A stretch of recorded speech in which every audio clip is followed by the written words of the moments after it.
What's up, everybody? Thanks for tuning in to the Undrafted and Overconfident podcast on January 1st, 2026.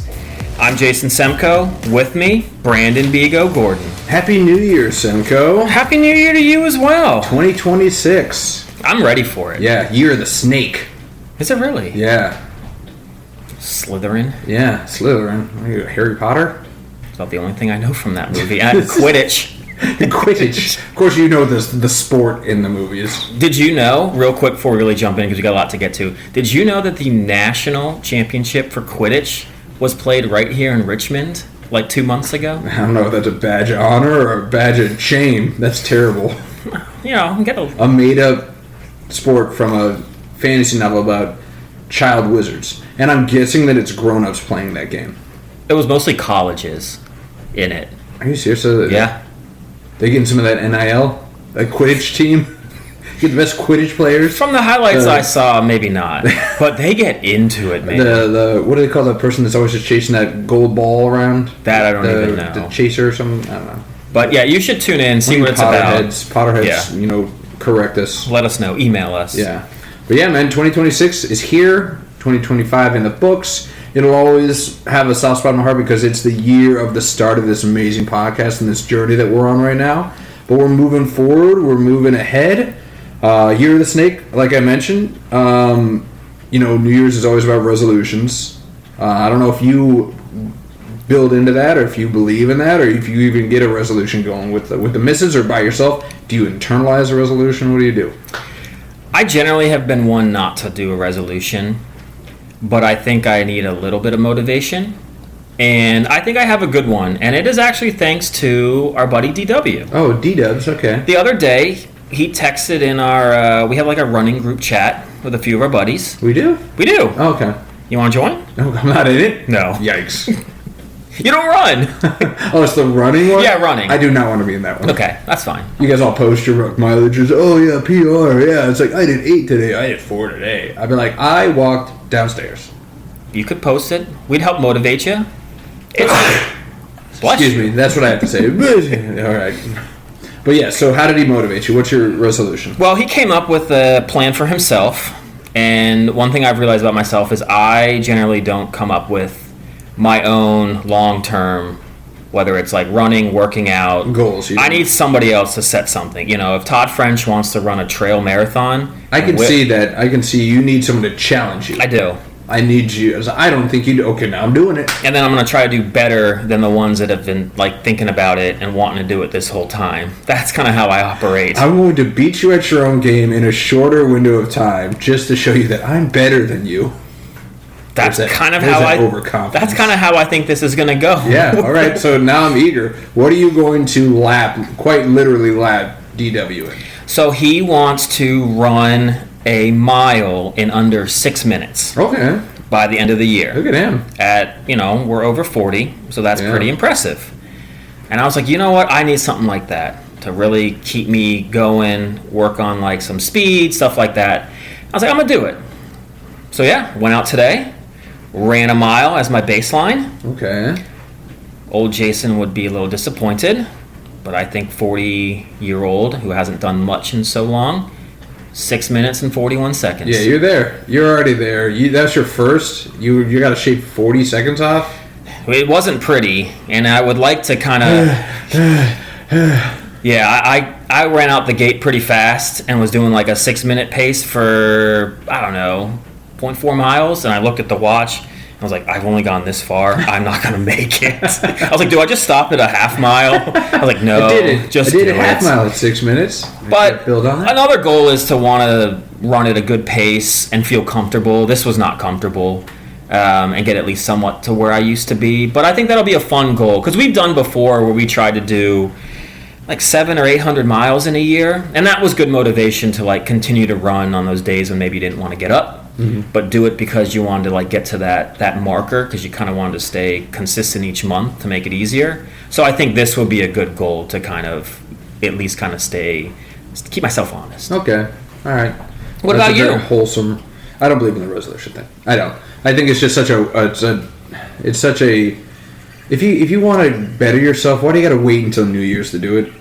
Just if you have something you want to resolve or be resolute about, do it now. Like, I hate that you have to decide that, okay, it's going to be January 1st. New year, new me. There could not be a term that I dislike more than new year, new me. It's the same you. You're such an old man mentality already. I love it. The old you by 6 weeks. 6 weeks you'll be back to the old you. My wife was talking about this because she actually used to work as a personal trainer in a gym. We were talking about this today, and everybody knows that the laziest resolution is like, I'm going to go to the gym more. That's the quintessential gray matter. That's what you're doing for New Year's. Is I'm going to go to the gym more. And she used to have bets with her personal trainer buddies. It's like, what day is it where we see the massive drop off of all those people that said they're going to go in and be committed and be consistent? What's the drop off? And it landed at right around 12, 14 days. I was going to at least give till the end of the month. No, they said they started to see this. She said she saw the sheer drop off start right around 12, 13, 14 days. That makes sense because I think now, a little older, getting back into, because I've had my ebbs and flows of working out, and for about the first 2 to 3 weeks, it hurts, and you're in a lot of pain, and you almost think that if this is how it's going to be, then what's the point? Right. But then, I don't know, you wake up one day, and all of a sudden, you don't feel as sore, and you feel good. You're not drained of energy, but it's kind of after that, like 3 to 4 weeks. And so I think those people then are maybe like, yeah, I'm not going to deal with this if this is how it's going to be. They're so close, though. I mean, I know. The other thing that my wife told me that apparently she's read a lot into is that it takes 21 days to build a habit. Yeah. 21 days. You heard this? Oh, yeah. 21 days to build a habit. Get to that 3 weeks. Get to that 3 weeks, and it's going to start feeling like a routine. And you're just going to keep doing it. And that doesn't have to be just working out. It can be anything. Go to sleep earlier. Wake up earlier. Eat right. Whatever you want to do. Speaking of eating right, I do this every year. I will say I'm one of those that, new year, new me with my sweets eating. My parents, my mom, gave me so much candy for Christmas. My wife gave me so much candy. I don't want to just eat all that candy. No. But the last night,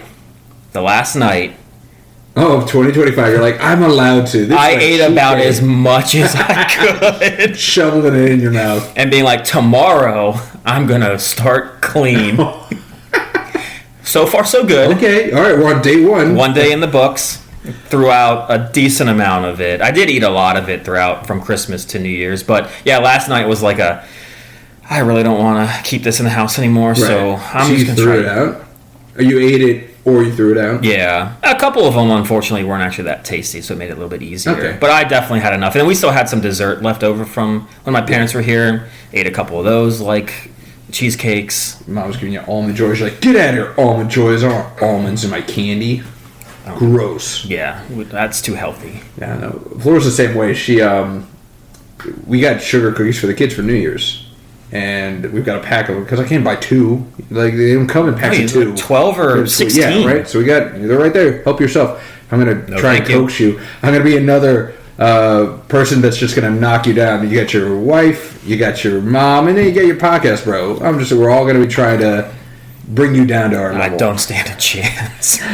But she's like, these need to get out of my face. Get these cookies out of my face. I don't want to see them. I don't want to smell them.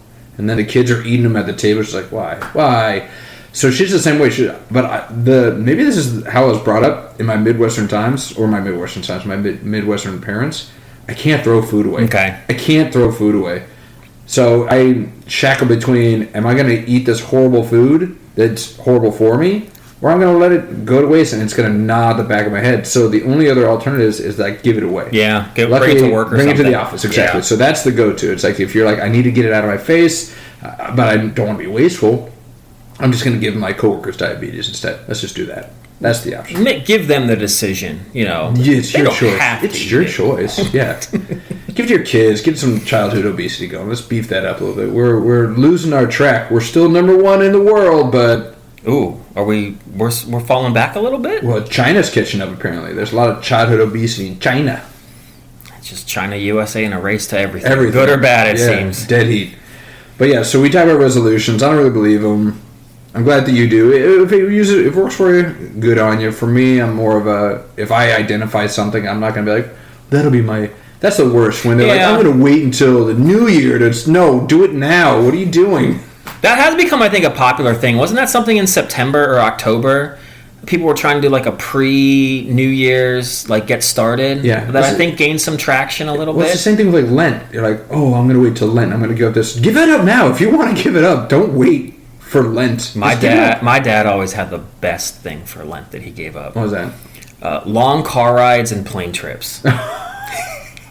Okay. We never did any of those. Like, Dad, I'm giving up candy. What are you giving up? Plane rides. Something I never do anyways. Yeah, smart. Yeah, it's a low bar to hit. And I don't think I ever did make it through.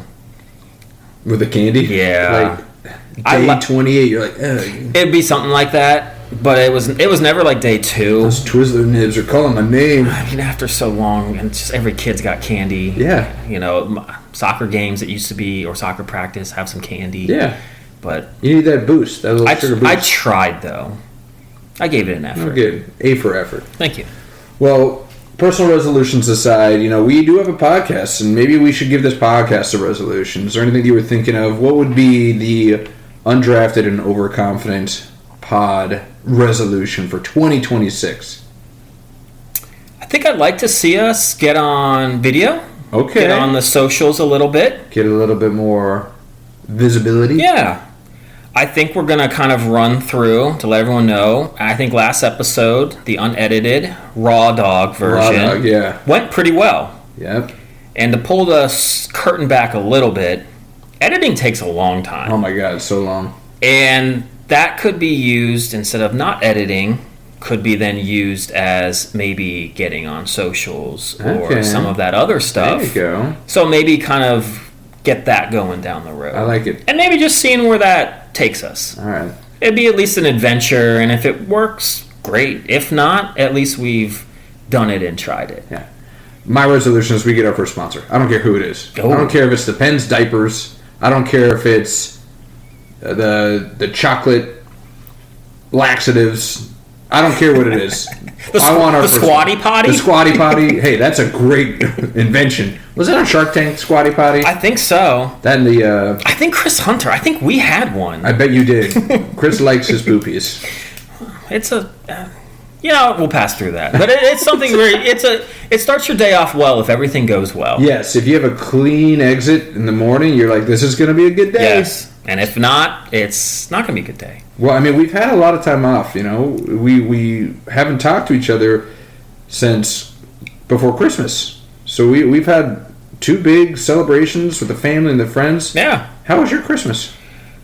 It was really good. How's the gooch? You went up to Gooch, right? Went to old Goochland. I wish I kind of had some good story to tell that, was super interesting. But honestly, everything was great, though. I mean, it was great to see, my wife and her family get together. We were over there for like 3 to 4 hours. Okay, that's not too bad. No, not at all. And this is the first time that your parents and her parents connected since the wedding, is that right? Isn't that what you're talking? Her parents were not there. Oh, okay. But it was all the siblings, and then there's an aunt that lived in like Charlottesville. Okay. So they hadn't seen them since the wedding.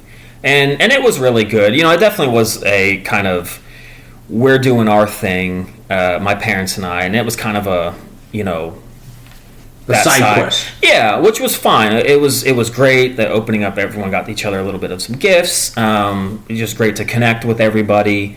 So that felt great. I think we're going to try to set something up kind of on a yearly basis. They might come to our house. Okay. But I think it's, this one kind of got put together just kind of organically last minute, but I think we're going to kind of really try to do something each year. So that came out of it really well. And then with my parents, food was great that we made. Gifts, everyone liked their gifts. So how do you do gifts? When you have that much family, do you get gifts for everybody, or do you have like we draw names out of a hat, or like, what's the white elephant, or the...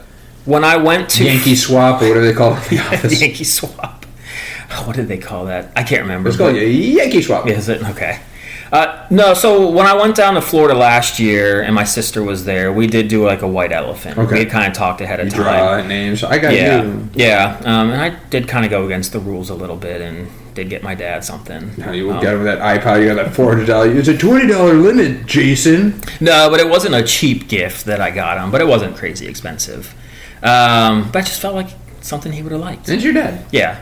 But no, this year we kind of opened it up to gifts for everyone, and my parents got me and my wife way too much stuff, so it made us look really bad, I think. But that's okay. Yeah. But yeah, we discussed that we would just get everybody like some gifts, and yeah, it turned out great.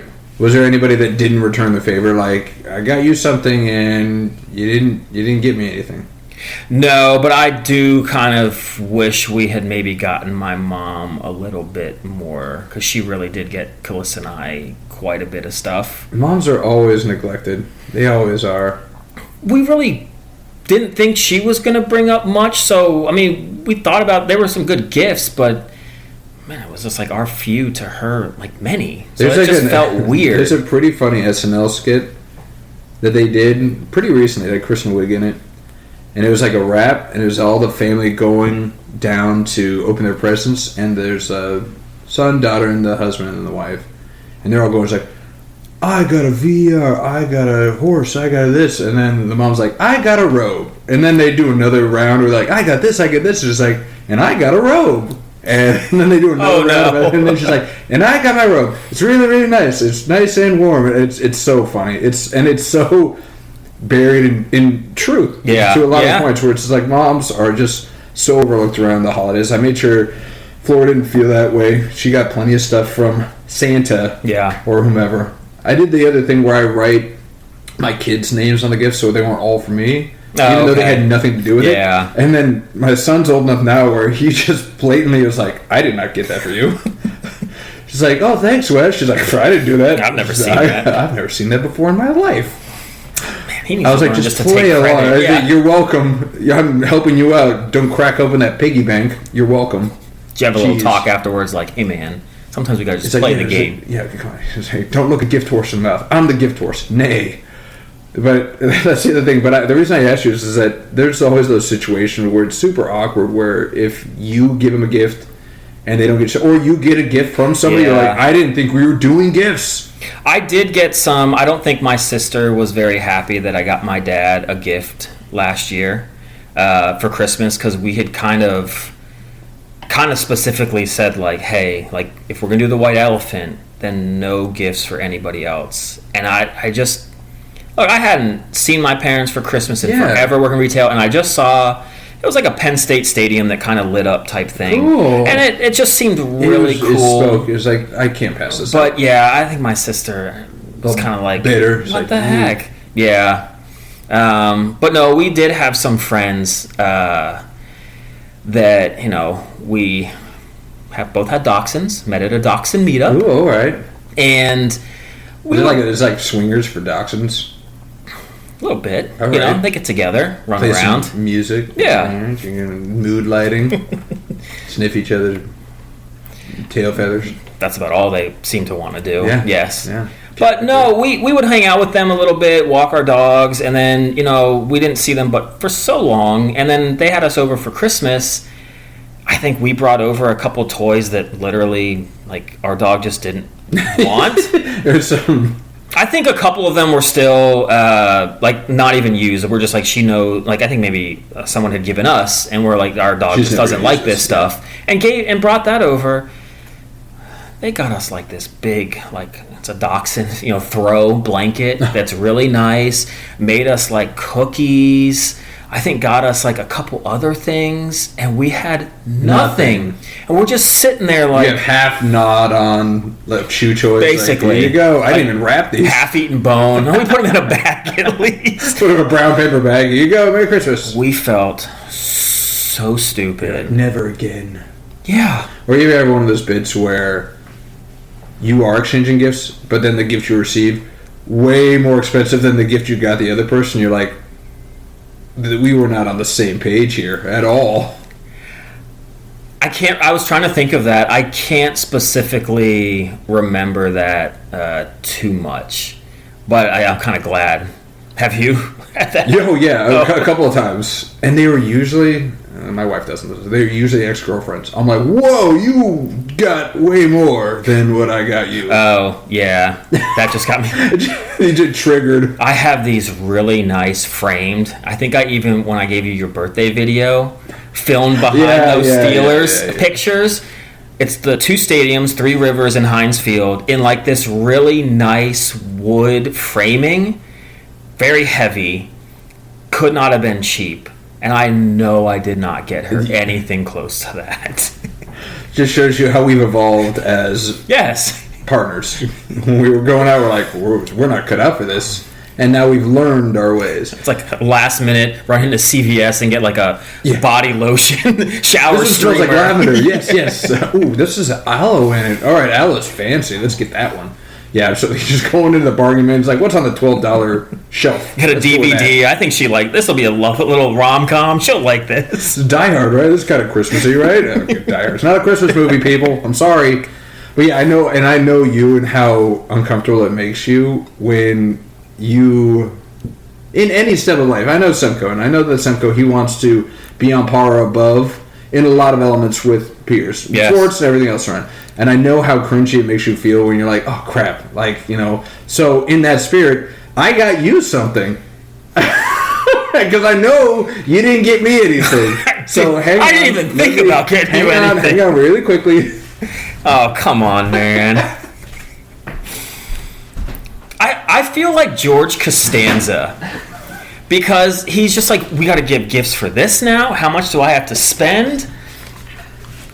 This would be great to have Merry Christmas. Thank you. Merry Christmas. You do have to open it, though. You have to open it right now. Well, I already don't want to because the wrapping paper. I picked the wrapping paper, too. It's sloss. It's sloss. Costa Rica, baby. Man, I'm right on point. Best gift giver of all time. I already feel like the biggest a-hole. You didn't get your podcast brother anything. Embarrassing. I didn't even think about getting you anything. And you put it on the outline. I was like, come on, this is too easy. I'm going to do it to him. What do we got here?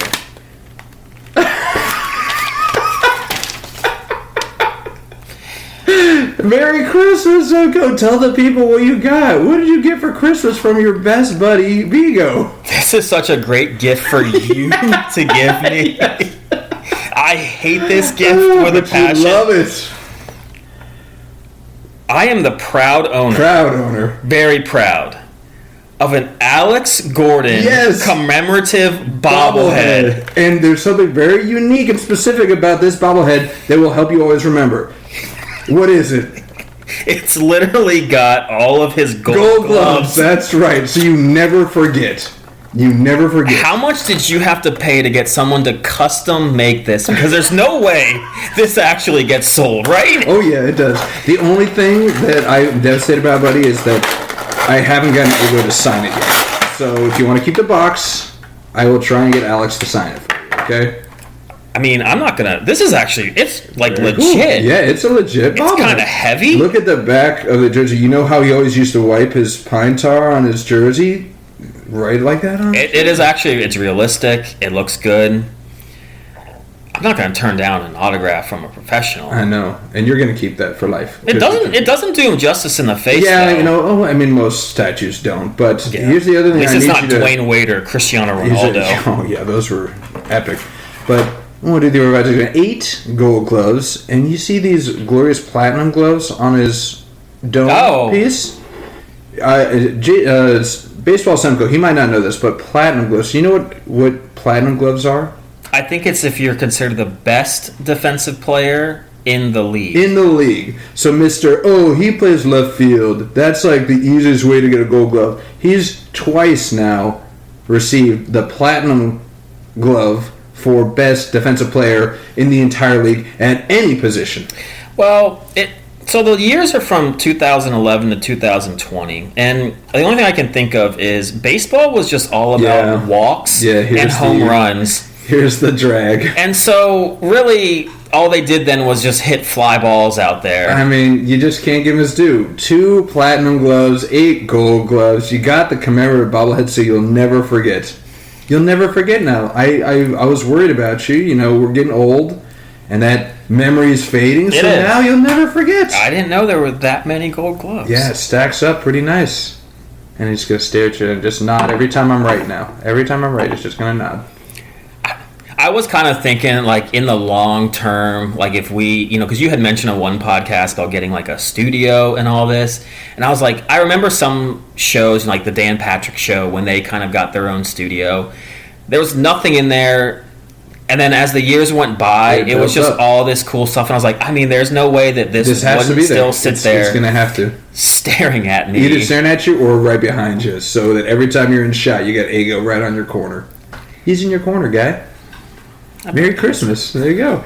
I mean, what a wave of emotions. You're like, guilty. And then when you saw the person, you're like, I don't feel guilty now. Not nearly as much. Not nearly as much. Thank you for that. Yes. But this great gift. It is. I can't wait to see where you put this up in your house. Oh, I have a little office-y type room. It'll be on my desk. Great. Yeah. All right. I will stay out, though. I do like it. Oh, that's great. Yeah. Awesome. So, yeah, it's a great gift giver. That's fantastic. Thanks, buddy. You're welcome. So, yeah. So, I was like, I have to do this because I know he's going to bring it up. And I was like, I've got to find a way. And I even reached out to Alex, and we'll see. Did you really? Yeah. I said, hey, man, I'm doing this thing. And I kind of fudged. I was like, he's your biggest fan. No, you biggest fan. No, you didn't. Can you, if I get this to you, can you sign it? I can guarantee you what's going to happen. He's probably just going to send me another one, and it's going to be signed. Problem is, I don't know if it's going to be this one, and I want you to have this one. This is a good one. It's a good one. Yeah, it's got everything on it. Yeah. They do well with these bobbleheads these days. Yeah. So yeah, there's your Christmas. I mean, we didn't do a post Christmas episode. This is kind of our post Christmas episode. It's our post New Year's episode. It's a lot of celebrating, a lot of things to do. Did you do anything for New Year's? No. I think the last thing I did at about 10 o'clock was after I texted you about the game, the Miami-Ohio State game. Did you even stay up for the ball drop, or you stay up until midnight? No. You guys aren't ladies. No, honestly, my wife was not feeling well last night. I think we were about 75% chance we were going to stay up, and I was kind of ready to. And then when I called her when I left work, she's like, I'm just not feeling well. Maybe if I get something to eat, it'll feel better. But she really didn't. And so, yeah, it was just time to go to bed. Yeah. Well, we made it, technically. We made it to midnight. I'm a night owl. I always have been. My wife keeps trying to fix this. She's like, you got to go to bed earlier. You know, it's like your health, getting older. It's true. A little bit. But my wife is an early bird. So she did the move of, I'm going to take a nap at 10:30. You wake me up at like 11:45. So that's what I did. She sat on the couch while I was watching. What an incredible upset. We will get into that, yes. Holy cow. I got to see that, and then I woke her up just before the ball drop, and it was perfect. It's perfect. I realized, it dawned on me now, and it's like, this is so funny thing about like marriage, is like every year you learn something new about them, even if you think you know everything. Yeah. Every year I made a effort to go out and get a bottle of champagne for New Year's. Celebrate. That's the thing you do. Yeah. Maybe I'm just following, I'm a sheep with this type of stuff, but got a bottle of champagne. Find out, I'm not a huge fan of it. I've never been a huge fan of it. So belly doesn't taste that great. It gives me a headache in the morning. It's just not great. Unless you, I don't know, I've never gotten Dom, so maybe that one's good. I have no idea. But I've gotten one it's not cooked, so I'm not getting the $5 bottle anymore. I'm getting like a $30 bottle. She drinks it, I drink it, and I was like, do you want any more? She's like, no, I don't really like champagne. I was like, what? I was like, I get this for you. She's like, you got it for you. I was like, no, I do not like champagne. She's like, I hate champagne. She's like, I'd rather you just give me a shot of tequila. I was like, okay, that's what we're doing for now. Oh, nice. New tradition. Shot of tequila for New Year's. She's like, I'd much prefer that. And I was like, good. No more wasting money on... So you guys have been doing this. You guys have been together. How long have you guys been together? We've been together since... Oh, man. I really hope my wife doesn't listen to this episode because she's going to kill me. I think it's been since 2017 we've been together. Okay. So we're almost on 10 years. Yeah. So all that time, for 6. All that time you guys have been... Just going through the motions. Yeah, getting the champagne, just thinking that this is the right thing to do. Instead of just talking to it. Just talk to your spouse. Do you want this? That can make a big difference in a lot of situations. Instead of making assumptions, right? Making ass out of you and I. Me. Or I. I. Yeah, sorry, Mr. Grammar Police. Get it right. But yeah, so I kind of sprinkled it on, but let's go back to it, man. I mean, what a freaking game. Wait. Oh, okay, I'm sorry. I want to go. Let's go. I know, and it's a lot to talk about.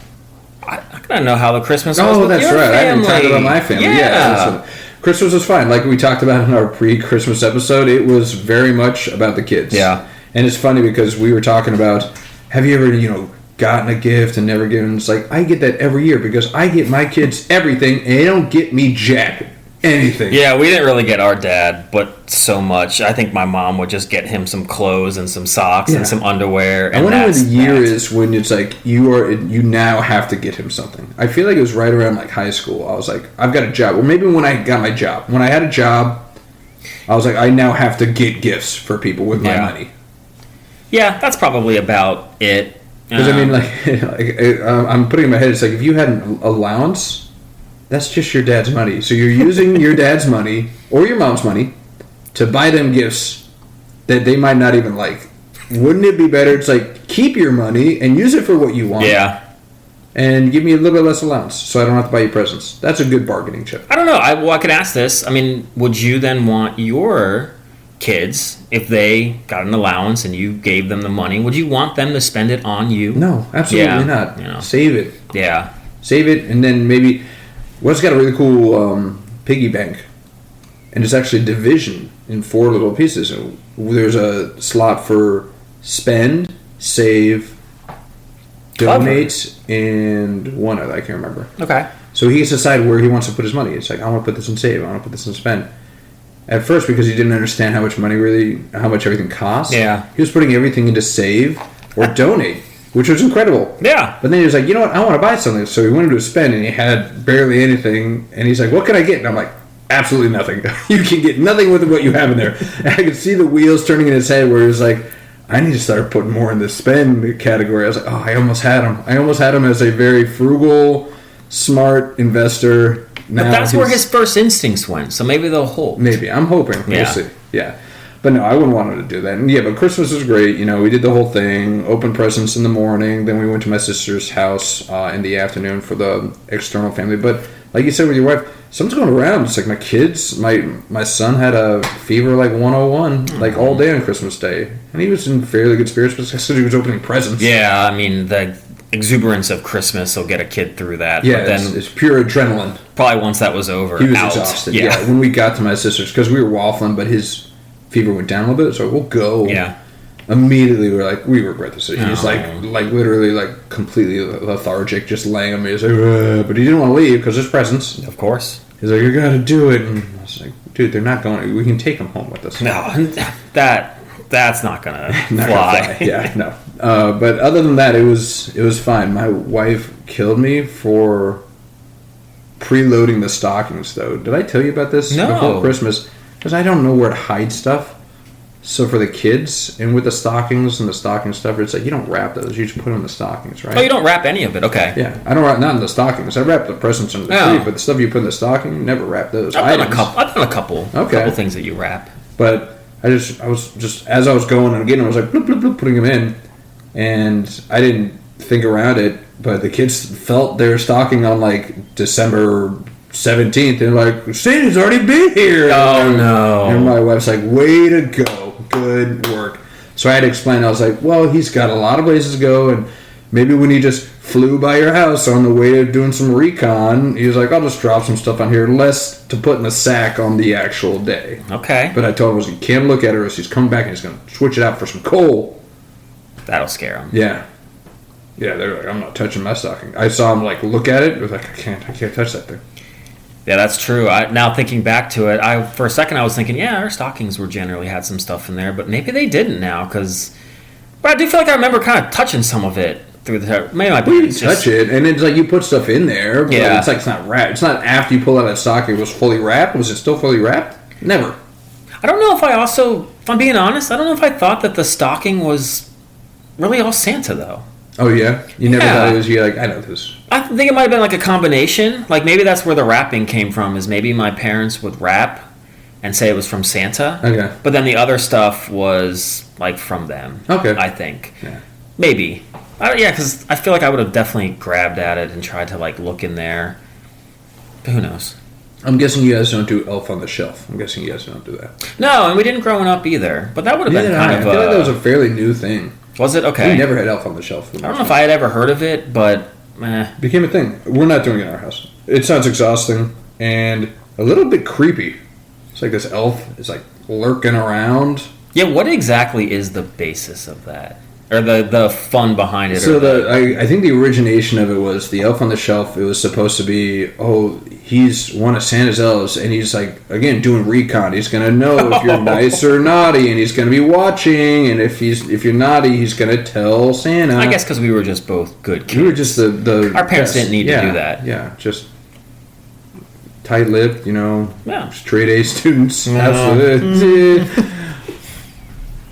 But yeah, it was supposed to be the Elf on the Shelf. Supposed to be this like watchdog, really, and it's again super creepy. It's like the thing's like stalking you, like watching you wherever you go. It's like the song itself is like he sees you when you're sleeping, he knows when you're awake. That's creepy enough. And then you got an elf that's doing as well. And then it morphed and it evolved and it mutated into this thing where like the parents got a kick out of this. I'm like, when I see this stuff, I'm like, you guys have way too much time on your hands. Where they're like putting them in provocative poses, like. There's an elf on the shelf on a stripper pole, or he's on the toilet, or he got into the popcorn, or something like that. You have way too much, and it's not for the kids. You're doing that for social media. Like, it's not. They might get a quick chuckle out of it, but it's exhausting. And I'm like, where do you find the time? Like, do something else productive. This is what the best use of people's time is now, though, is letting other people know what they do with their time. That's so funny. Nobody thought of this. Let's make them have little dollar bills, like chucking it at the half naked Barbies or something. Let's do that. Elf on the Shelf and Barbie getting together. All right. I hope that Kent's gonna get jelly. Yeah. But yeah, I think we need to dive into. There's so much. I mean, there's been so few games, but so much to talk about in each one of those single games. Yeah, and I mean, Semko, your predictions. I mean, not great right now in college football. You're batting 1,000 on whiffies. You're the Adam Dunn of college football predictions, just 20 Ks a year. And Joey Gallo, all of them. I need to convert to being like a pitcher, or just stick into the NFL like Joey Gallo's doing, trying to be a pitcher now. But yeah, I would like to defend my picks a little bit later after we discuss the games, because I think I can kind of justify why. Now you might think I was stupid for making these picks, but I think I can kind of try to save myself a little bit. All right, for those of you that need a recon of what he's talking about, we did our college football playoff predictions game by game. This round, we're into the bye week round, right? We the people that had a bye week, they play this week. I was already in a hole because I unfortunately put it on paper/text that Texas A&M was going to be the team I was going to pick. Yikes! Yeah. So luckily you had a mulligan. You could do it over. It didn't go much better. No, it didn't. Oregon, Texas Tech. Texas Tech team, you had winning the whole thing. Oregon, Texas Tech. Boom. Oregon. Alabama, Indiana. Yeah, you confident on Alabama. Confident on Alabama. Indiana throttled. Alabama. Throttled. Your boy Ty Simpson out. Fractured ribs. Yeah. Did you read that? Yeah. Brutal day. It wouldn't have mattered if he was there the whole game or not. That was just a rough licking right there. And then the big one, Miami, Ohio State. I really thought, we both thought that Ohio State would take that Indiana loss as motivation and come out guns blazing. But man, Miami was playing grown-ass football all game. I think I said it after they beat Texas A&M, that if that defense had played like they did against A&M, they would have gone undefeated.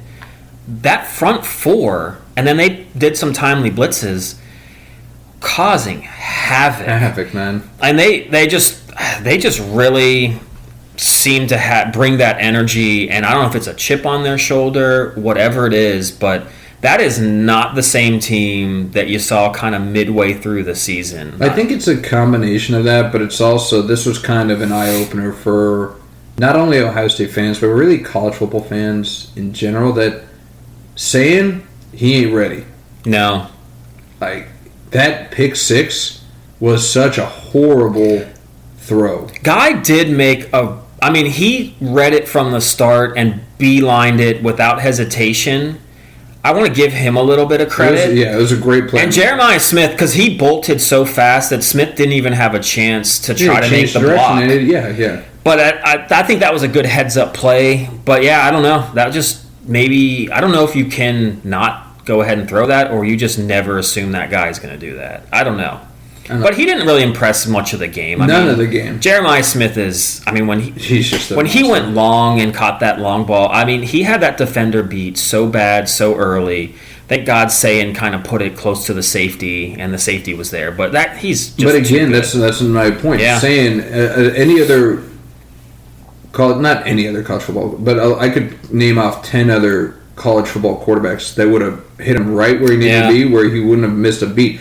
And again, those two plays are incredibly correlated. That long ball he caught 2 or 3 plays later was the pick 6. Yeah. So if he just led him correctly, ran all the way, and the Jeremiah Smith touchdown, that was all Jeremiah Smith. It was. He did a slant, and then he outmaneuvered like 5 defenders. Yeah. So it was so eye-opening to me that it's like, wow, this really is Jeremiah Smith and company. It's not the same show. He was not ready. I hope he is, but he looked just deer in headlights for most of that game. And again, it's an old adage, but Miami, they controlled the line. They did? On both sides. And that was enough. And I just can't stand that I got to watch Carson Beck for another week. I will say this. I've said before, I think a few times, where I do always kind of like seeing a guy that, for whatever reason, I would have loved to have seen Johnny Manziel kind of turn his season around or turn his life around. Carson Beck, I think, you feel like he left Georgia, wanted to go to the NFL because he thought that he was a 300-plus yard passer, wanted to throw deep all the time, and went to Miami, and he's driving the Lamborghinis. He's trying to date, one of the Cavender twins, and wants to make it more about himself than the team. He looks like he has bought in to what Miami's trying to do. They're going to lean on their defense. They're going to be a run-first team, and Beck is not going to make mistakes.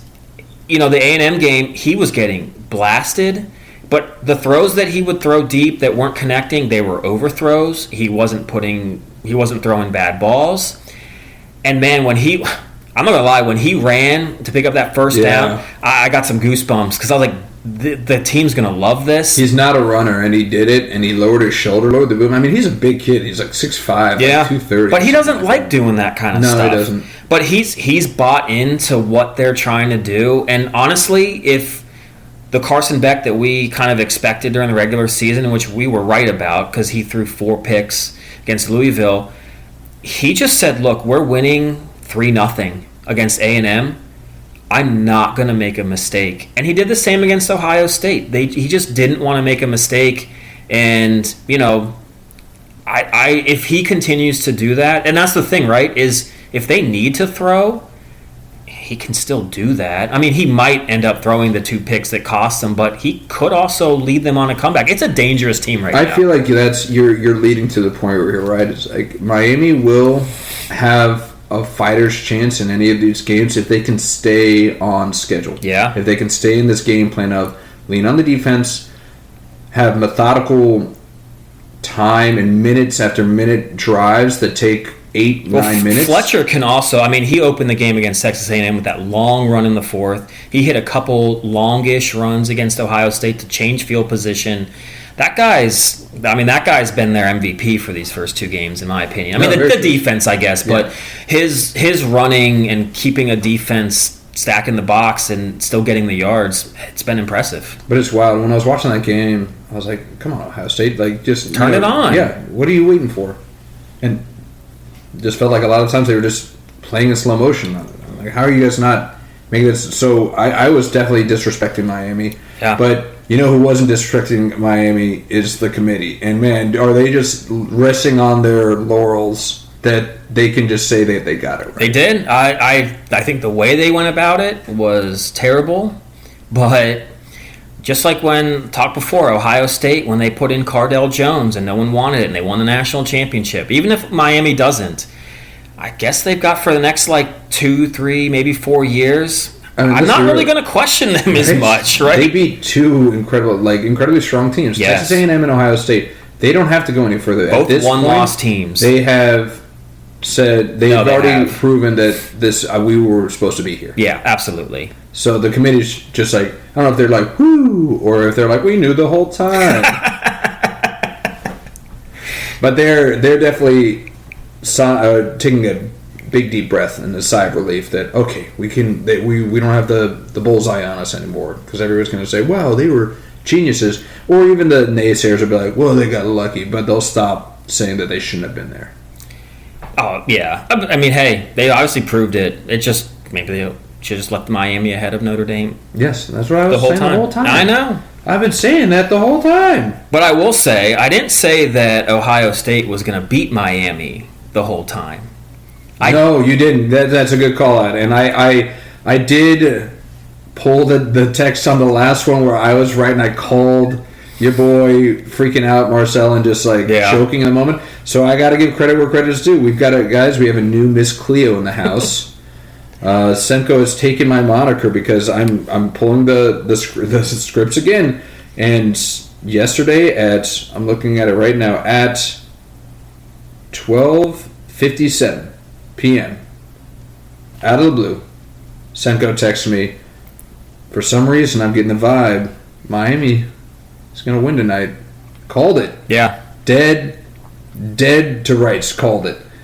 And I leaned into it. I was like, all right, ballsy. I was like, I'm not that confident, but I was like, I'll take an alt spread and I'll run with the Semko tingle. Win some cash. Got him at plus 7.5 at, what was it, plus 133. Made a little bit of change out of Semko. We talked about this. You need to start bottling these tingles and sending them out and sharing it with your boys so we can start profiting. The last one I had that I put out, I didn't put this out to our friend chat. No, it's just me. But I did put out there before the Super Bowl. I was like, I think the Eagles are going to win by double digits. Yeah, man. I did have that one. So they don't happen all the time, but I will say, I will thank you, as much as I don't want to, but I want to be honest, I will thank you for kind of making me change my mind about Miami, because it's something you said in our last podcast. Ohio State, when they played a really good team, really did not look good. And it was really true. I mean, the offense just didn't click at all. And maybe saying, I could only kind of think of it as you have, a kid that goes from college to the pros and beats up on the college kids. Basically, some of these teams are like little high school teams, and then he actually plays, quality talent. And not saying that he might not do it next year, won't be a good quarterback, but he really has really kind of fallen flat. And I was like, and Carson Beck, I don't know. He could be the better quarterback. And I said it many times, I'm kind of a quarterback. I look at that matchup a lot, and if Miami's defense was going to play like that, and I kind of thought that they would, I was like, I don't know if Sayan's going to hold up. Well, then you also have to talk about just seasoning, right? Beck's been over here for, 3-4 years. This is Sayan's first year in the limelight. Hopefully this is something that he'll learn from, and he'll get better. I mean, heck, he's still playing for the Buckeyes. So. The only problem with that, though, is who knows who they might get to transfer in that might take his spot. Oh, you think that he's on a hot seat?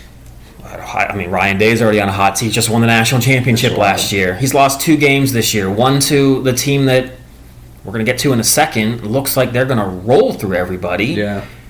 And Ryan Day might get fired. And then he lost to probably maybe the hottest team that could also go on to the finals. And he'll lose his job. So, saying if one of these transfers wants to come in, I don't think he's got a safe job. Yeah, so fingers crossed they let Ryan Day go. So I'm kind of off Matt Rule after that horrible Nebraska Bowl game. That was rough. And we lost our quarterback. So if Ryan Day becomes available, let's bring him on down to Memorial Stadium. Let's go, yeah. He's a good coach. He's a great coach. Yeah, he is actually a great coach. It's just when you need to win every single game. Jeez, so much pressure. By 10-plus points. Yeah. Yeah. That's brutal. But yeah, I mean, now we have a brand new piping hot new storyline to kind of go through this.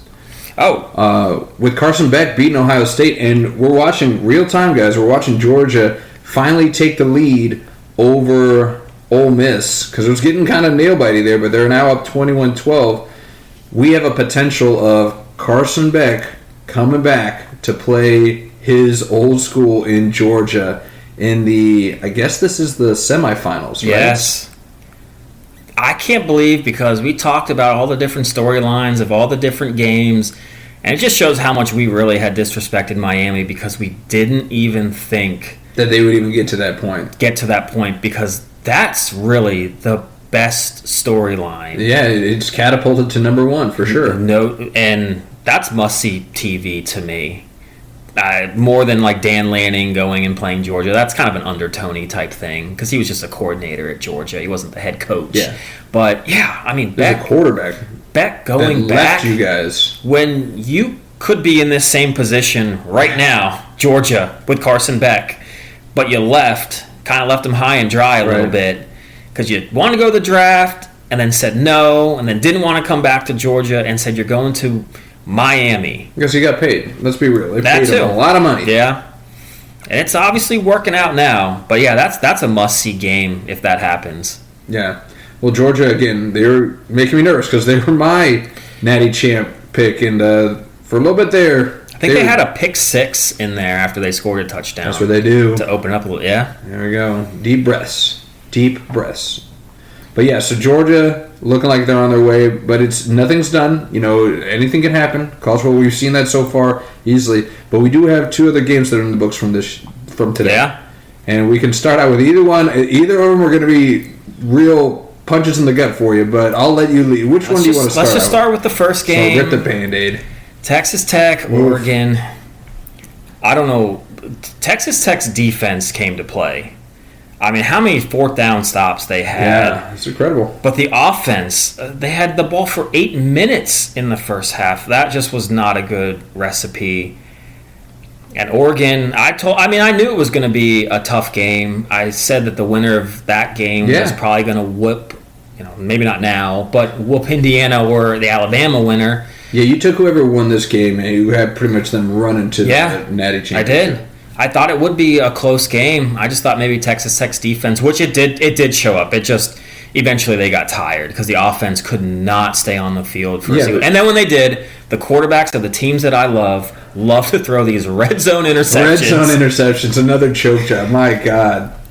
Yeah, I mean, what's crazy is, and I was thinking about this because you had been very high on Texas Tech for a while now because of how much money they spent on these players and how much money they were throwing in NIL. Yeah. But what blows my mind, because I was thinking about this and I was like, and I looked it up. I was like, okay, well, who did they get? And they covered offensive line, defensive line, running back room, wide receivers, DBs. The one position they didn't spend any money on was quarterback.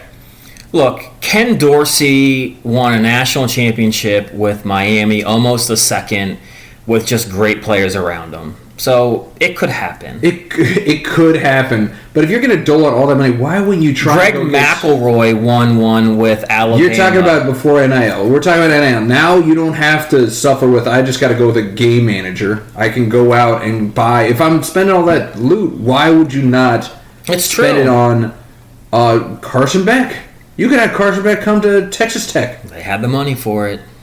And they let this guy, and I understand that he'd been with the team for 3-4+ years, so they're like, he knows the system. You bring in these other players, his game could probably elevate. I'm sure in practice he hits every throw. But man, he showed that he was. Yeah, I know. Yeah, that was tough, man. That was really tough. That was tough because he had a lot of emotion on the sidelines. He was definitely feels like he let the team, let the fans, let the city down. So he did throw in a red zone pick. Yeah, he did. He did not have a good game, and it just stinks when you see a kid who's obviously wants to do well really struggle. Yeah. So we're simpatico in some ways. My Super Bowl champ out. Yeah. Your college natty champ out. First game in the natty playoffs. At least your team made the playoffs. Okay. So we're on to the next one where you were so confident on Alabama beating Indiana, and boy, did they make you look foolish. Really did. That hindsight on that one, I want to kind of argue my Texas Tech pick here in a second. Okay, well, we can go back. Go ahead, argue. Oh. Yeah. So I think a lot of people are going to say the same thing about Texas Tech, and you kind of alluded to as well, from the Big 12, didn't play like a tough schedule. Okay. Miami's the same thing. Miami from the ACC conference is probably just as good as the Big 12. Look at them. People are now jumping on that bandwagon. So I kind of picked the wrong underdog team, but you can't just say you picked a team from a bad conference to make a run when we're seeing another team from a bad conference doing exactly that right now. See, and you're kind of making my argument that I've been made this whole time about some of these like mid-level teams. You run the table, you get one loss in a full season. That's not easy to do, no matter who the opponent is. If you're able to do that, you have to be fairly good.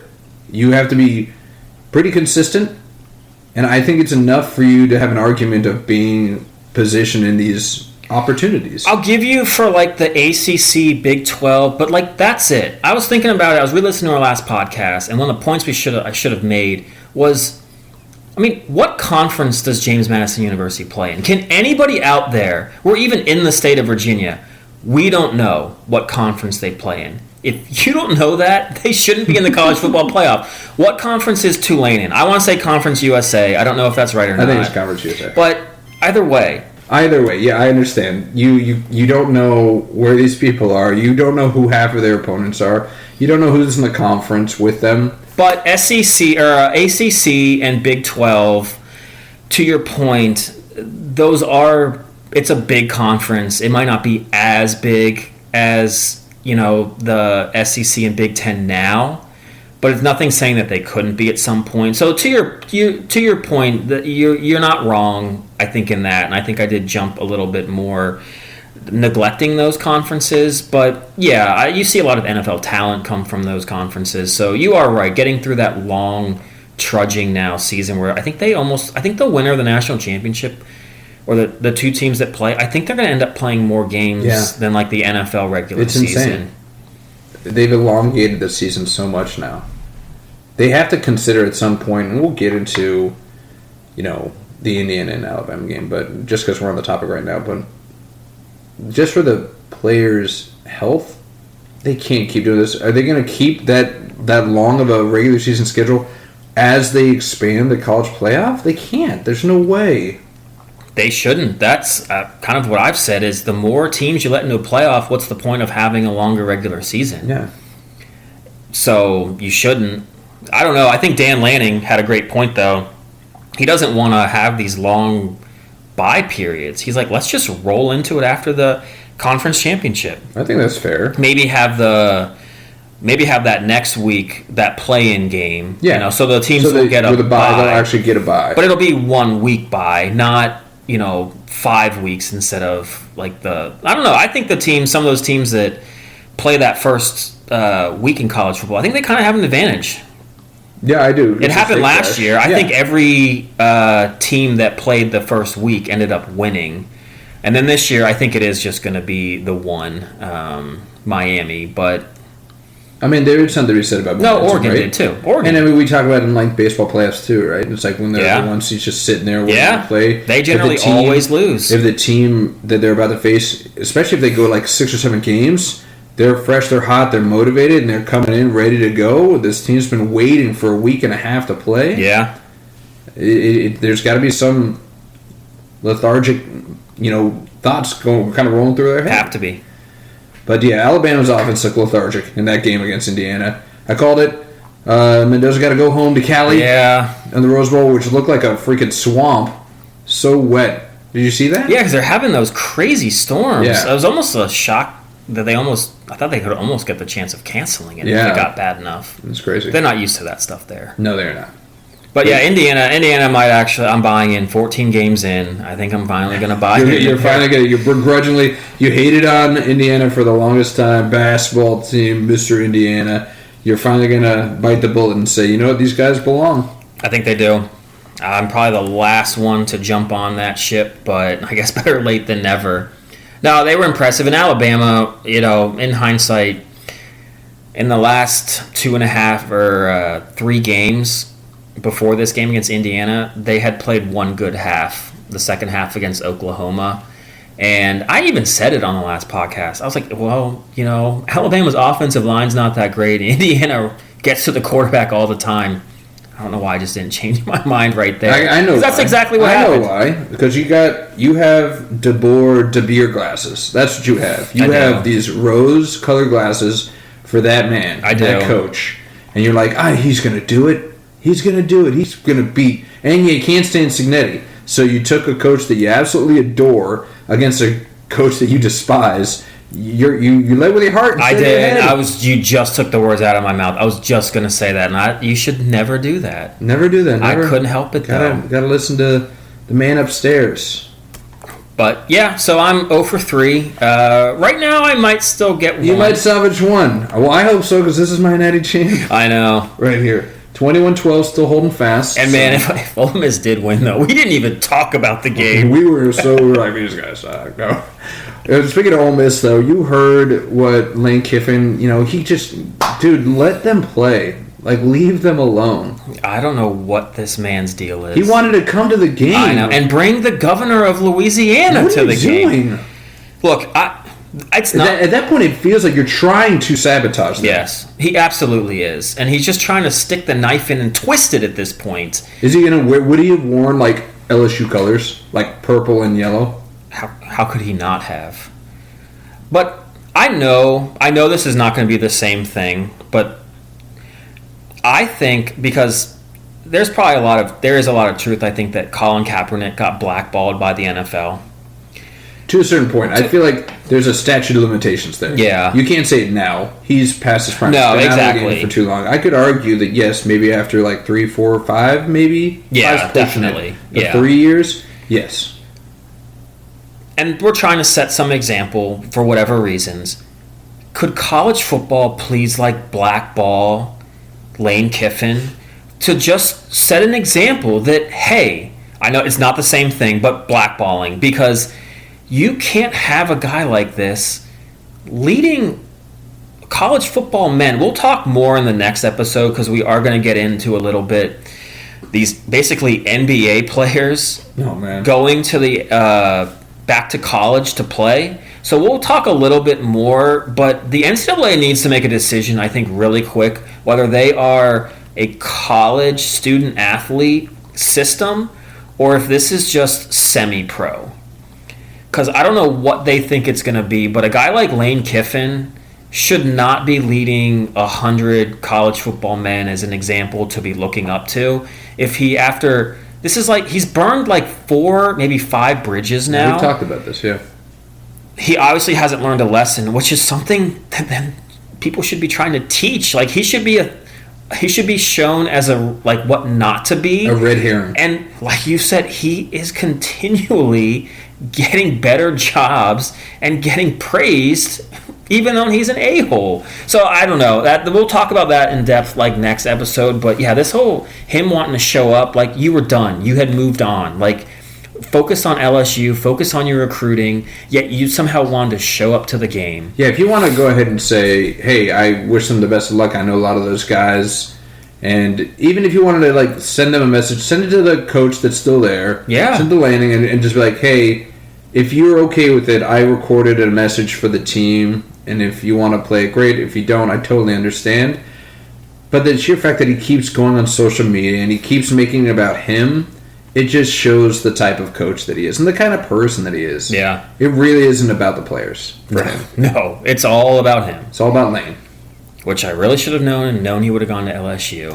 I still my dumbest hindsight. Captain Hindsight. But I do got to ask you, might be ready to move on to the next sport, but are you a little worried about the Indiana-Oregon matchup now? A little bit. I am a little bit because Indiana just looked like they were in full control that whole game. From start to finish.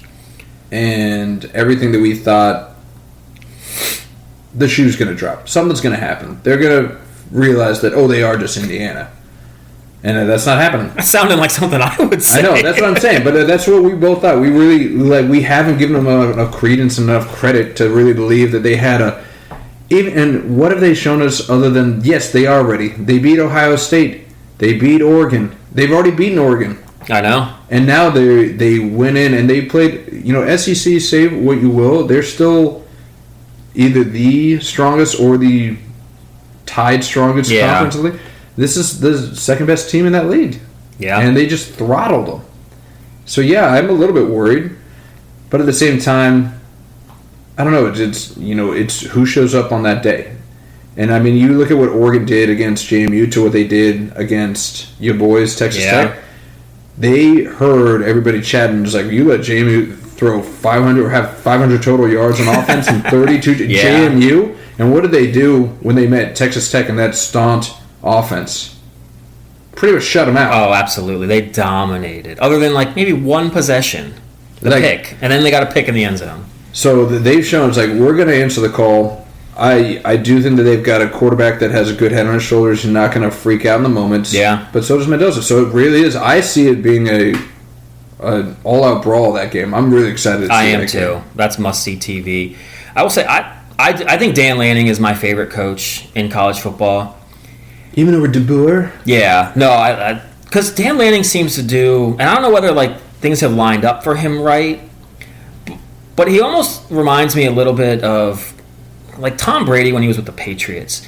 They'd always play the underdog role, and you're like, but how? You always win. But there would always be, like, the naysayers or some other team that gets talked about over Brady, and I think with Oregon, it's the same thing. Like, the stars are aligning. It started last year, or was it 2 years ago, but, Colorado. Oh, I thought you were going to say, I was hoping you would say that. Deion Sanders is there with Shador, and Travis Hunter. Travis Hunter. But Travis Hunter's, he's not part of that. He just plays football. You don't want him to be associated with that riffraff. But, okay, Colorado comes out. They beat TCU that had just gotten throttled by Georgia in the national championship game, lost almost all their starters, and won that game. Then, I still can't believe to this day, The Rock shows up to Colorado's home game. Any star that's out there wants to show up to the Colorado State game.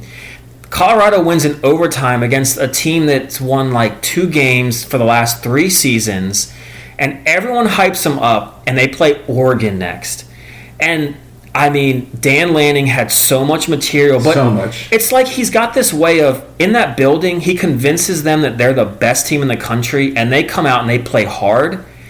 But there always seems to be that moment where they're always overlooked, and he just continues to, like, use that and, like, fuels them even more. And he'll get to continue to use it this week. I know, because they lost already. Not only they already lost to Indiana, right?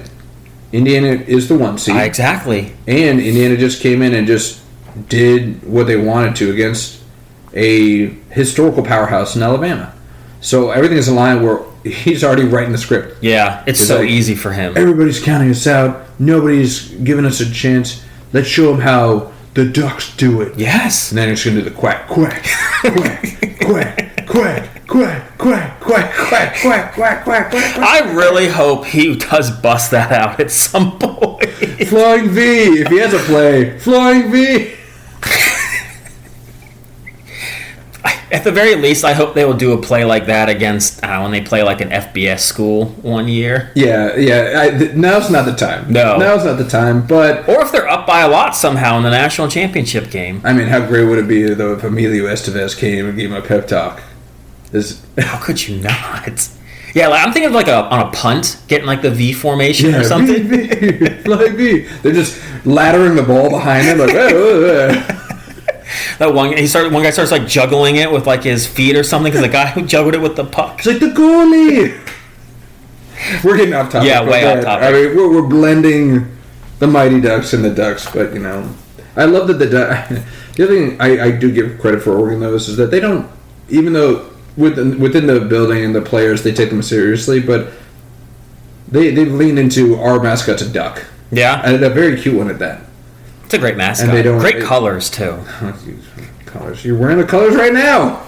Quack, quack. Oh, my God. You subconsciously, you're going back to Oregon, man. That's the other thing. I can't believe you... Like, Oregon's always been your one of your top 3s. And you picked against them. That's how much I kind of thought that Texas Tech...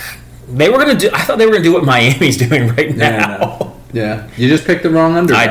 I did. But again, I do... And that's the other thing. I know we're wrapping up and we're about to head over to the pros. Talk about grown men. We're talking about real grown men. But I got to say, I do, as much as I'm not a huge fan of Miami from the Miami, Nebraska days, all the way back then. Yeah. And the convicts versus Catholics, I feel like the stuff that Urban Meyer got in trouble with at Florida with Aaron Hernandez and all the trouble, Miami was doing that 10 years ago. Like, not 10 years ago. Well, yeah, maybe 10 years ago. Miami had a bunch of, people on their team that had... They had that booster, Nevin Shapiro, that was taking these guys to strip clubs and yachts and... Yeah. So, I'm glad that they've kind of come full circle and gotten out from under that. Yeah. And changed their persona, but they're still that team to me. So I'm not a huge fan of Miami, but I am a team of, hey, we've got a double-digit... Well, not a double-digit, dog, but it was 9.5. It's 9.5, almost double digits. Yeah, they came in and they popped somebody in the mouth. So it proves that these people are like, no, it should only be the blue bloods. It only should be the people that are the top 4 in the Big Ten, top 4 in the SEC, and then everybody else. Proves that no, we can have somebody that's considered an underdog come in and play the right game at the right time and beat anybody. So I'm a huge fan of that. So you want an expanded playoff? Yeah, I do want an expanded playoff, and I do want to, because again we saw it. I know it's a small microcosm, and Miami's by no means a mid-major, but they were, on the edge of getting in or not. Ohio State was heavily favored. Heavily favored. And Miami pulled the upset. What's to say? Maybe not next year, maybe not the year after, but a mid-major does make that massive upset, and that's possible. And that's going to be what they talk about. Just like I said, they say in college basketball, it's that's what they remember. Doesn't matter if they don't make it all the way. Yeah. But they prove that they belong. But get in the league then when, Notre Dame and Miami could have gotten in, have a 16-team playoff. And then, you could have your JMU and Tulane. But after 16 teams, that's got to be enough, right? I feel like it might go to 24. I have a inkling that it'll go to 24. Okay. Well, if they're going to start playing right after the conference championships... That's the only way they can. Then I guess it's more football. I guess I'd take that. But then again, when we talked about this, we're going to beat a dead horse, but when they go to 24, they got to get rid of the bowl games. They just got to get rid of them. Yeah, no more bowl games. Yeah. But so bowl games going away. Thankfully, no bowl games in the pros. We go straight to the playoffs. Bam, we got 1 week left. This season flew by. It really did. And I thought maybe doing this podcast it would slow down, but it only seemed to go faster. Up, yeah. I feel like just a couple weeks ago we made our midseason predictions. Yeah. I wish it felt like a few weeks ago. It's felt like the longest mile for me. It felt great for me. The freaking green mile. I'm just waiting for the electrocution. It's basically there for you. Yeah. But I mean, a lot of these seedings and these games and these standards have been set in stone. We knew, as far back as 2-3 weeks back that, a lot of these teams are not only in and, even going into last week or the week before, we knew division winners right here. But we, thankfully, and I got to credit the NFL for this, for scheduling all of these division games so late in the season. And I'm not even talking about week 18. No. But week 17, week 16. I think they've done 17 and 18 are all division games. But, man, you've got the Panthers and the Buccaneers playing within, 4 weeks? Yeah, no, 3 weeks. 3 weeks. 3 weeks Of each other. Same thing with it has no playoff implications, but the Commanders and the Eagles, we played 2 weeks ago. We're playing again. Beginning of the season. It looked like it. Exactly. So I do commend them that there was you guys kind of figured it out. I don't know if they're going to do it next year, but it made sense, and it worked out this year. It did. We've got 3 division games that have serious playoff implications. We'll go from the least serious to the most serious. How about that? Let's do it. So going out first, Niners and Seahawks, they're both in. Yeah. They're both arguably the best team in the NFC right now. But they're playing for the 1 seed pretty much. And, I know both teams want it. You got to believe the Seahawks want it more. Yeah. Because they've never been there. It's been a while since they've been there. And especially this regime has never been there. No. I think the last time they hosted it, sometimes you do got to feel a little bit bad for Green Bay. And Brett Favre. Jimbo. I'm sorry, Jimbo, but that onside kick, I'm sure you know the guy's name that just had it bounce. Did it bounce off his hands or his chest? And then Seattle recovers it and went down and scored. That was, I think, the last time they had home field advantage. God. You're just gonna give Jimbo night terrors now. You just shook. PTSD. That's kind of my goal. He likes to call out on our chat the things that we get wrong. Yeah, man. He could not. He did not wait to start firing off on that Miami game. He's like, hey, put some respect on the ACC. Like, get out of here. You're in Hawaii. You're as far away from the Atlantic Conference as humanly possible. Yes. I'm just like, I understand you're hokey. You're all jazzed up. You got James Franklin. I know. Everyone's jazzed up for James Franklin. James. We'll see how that goes. Hey, well, that's Jimbo's namesake right there. He's got a namesake connection to this guy. But I do like that he does get active on there. Yeah. So I do love it. Keep it up, Jimbo. But I just wanted to kind of get that. I gave you the Michael Vick and Kabir Pasha Bionila. So now I'm going to fire this one at you. The fumble. So Niners, Seahawks, they're both in. So it's not, play or go home type situation. But it does have huge implications. Yeah. Going from the 1 seed all the way to I'm not going to get home field advantage in any of my games, it's huge. Yeah, it is. And I think the Seahawks need it more.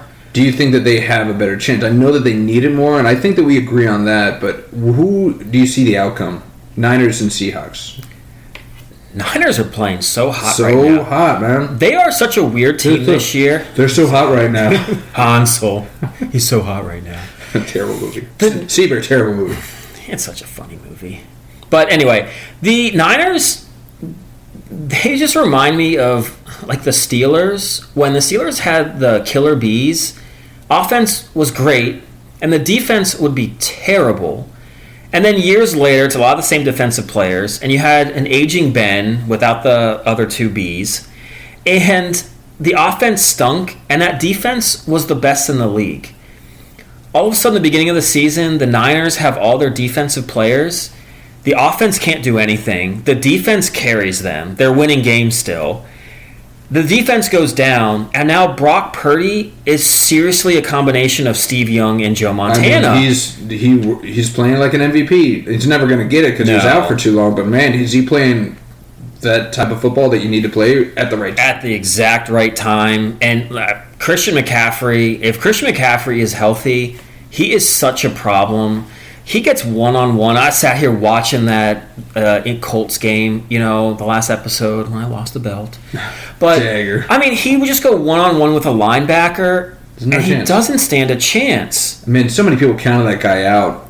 The injuries, sometimes you just think that he's had like 3 big ones, I think. Huge. You're just like, how many more? You see guys, not as much today, but typically some guys have like a couple serious injuries and they just don't have that step back. And this is a running back position. I think he is 30. Yeah. Which isn't the same. Guys, all the health, wellness, all that. Well, that, and it's like, he pretty much didn't play all year last year. Yeah. So he had pretty much a year off. Yeah. So some guys get rusty, but yeah, he's come back with like a vengeance. Yeah, but he does that, right? It's like he has one like MVP caliber season, maybe mid-season the next, and then he hurts himself again. Not picking him in fantasy next year. No, not next year. No, yeah, he is persona non grata. Hopefully, whoever auto drafts just gets him so that if he's going to be a high pick, right? He'll be auto draft like top 3, and then if you're auto drafting top 3, Chris or Will probably take him. They couldn't pass up. No, Will is not a huge McCaffrey fan. Okay. In fact, I told him I was actually eyeing him this year. I was eyeing CMC if I wasn't picking dead last. I swear, Dwight. No, there is. Brings this where Chris I'm always Hunter dead last. I always gets the first pick. I'm always dead last. I'm either 13 or 14. Why do we have 14 people in this freaking league? Cole. But the Niners, I mean, Fred Warner might be back for the playoffs. Their captain on their defense might be ready. Like they have to be and it's crazy, that whole division. I mean, nobody wants to see the Rams. No. Nobody wants to see the Niners. Nobody wants to see the Seahawks. That also helps. Playing in a division like that, a lot of times you end up getting the Super Bowl representative from your conference from those divisions because they've been playing playoff football like all year throughout the year. Yeah. And every week is a big week because you keep winning, so do the 2 other teams in your division. Like you can't not keep pace. So every game is a big game. You're in that mode all season. But I think the Niners are, I said last week, it's like a toss-up between the Bears, Niners, and the Seahawks. I think the Niners have a slight edge. So you're taking the Niners? I am going to take the Niners. Niners at home. Okay. Yeah, it's You're tough. a Seattle fan this year. I am a Seattle fan, and that's like I love that you're just dogging Sam Darnold so much. I'm doing well in the NFL. You are doing well in the NFL, but I think that if and when he does collapse, it's going to be in the playoffs. It's not going to be right now because it's not on the line right now. It's not true. like it usually is, and that's when you have to start really worrying about Sam Darnold. So I still got the Seahawks in this game. I know that they're playing away, but it's like you said, I feel like they want it more, and I feel like they're more hungry. And I think that Sam Darnold, he also hears us whispers. Yeah. So I think he's going to try and play above. And but I mean, this really is a coin toss. It really is. It is. If I was betting, I'd stay away from this game. Yeah. Not even worth it. All right. Well, the next one, and we're going to save your team for last. I know. Because it is by far the biggest game. Biggest game. But you got the consolation bracket, really, the quote-unquote division winners, the Panthers and the Bucks. Semko, we very realistically could have a team that is under 500 make the playoffs. Shouldn't be allowed. I mean, the Bucks win. They're in at, 8-9-1? Yeah. No, they have a tie? Is it 8-9? No, they got 8 tie. Remember, it wasn't Atlanta or something like that? Which, by the way, Oh, no, while I'm you're sorry. looking that up, I'm sorry, it was Green Bay. Atlanta is a Monday night football juggernaut. Yeah, don't play. Yeah, Kirk has flipped the script. Everybody was like, you can't play in prime time. Now he's like, I'm Mr. Prime That's Time. when he can Call only me play. Dion.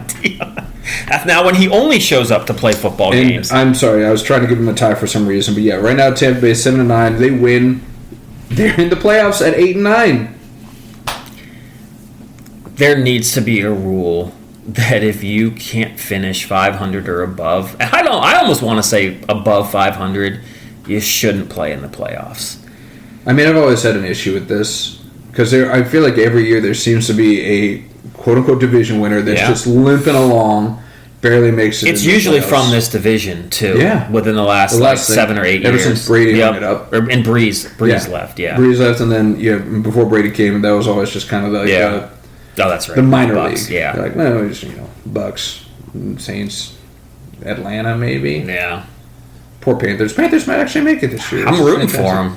But man, they could. I mean, like did you really give them a chance to get the Seahawks last week? No. It's like they could have locked it up, but I was like, you're not going to. Not against those guys. Although they did beat the Rams, but no. I couldn't give it to them. No. But I mean, like, I get so upset about this type of stuff with this because, again, you look at the NFC West. Yeah.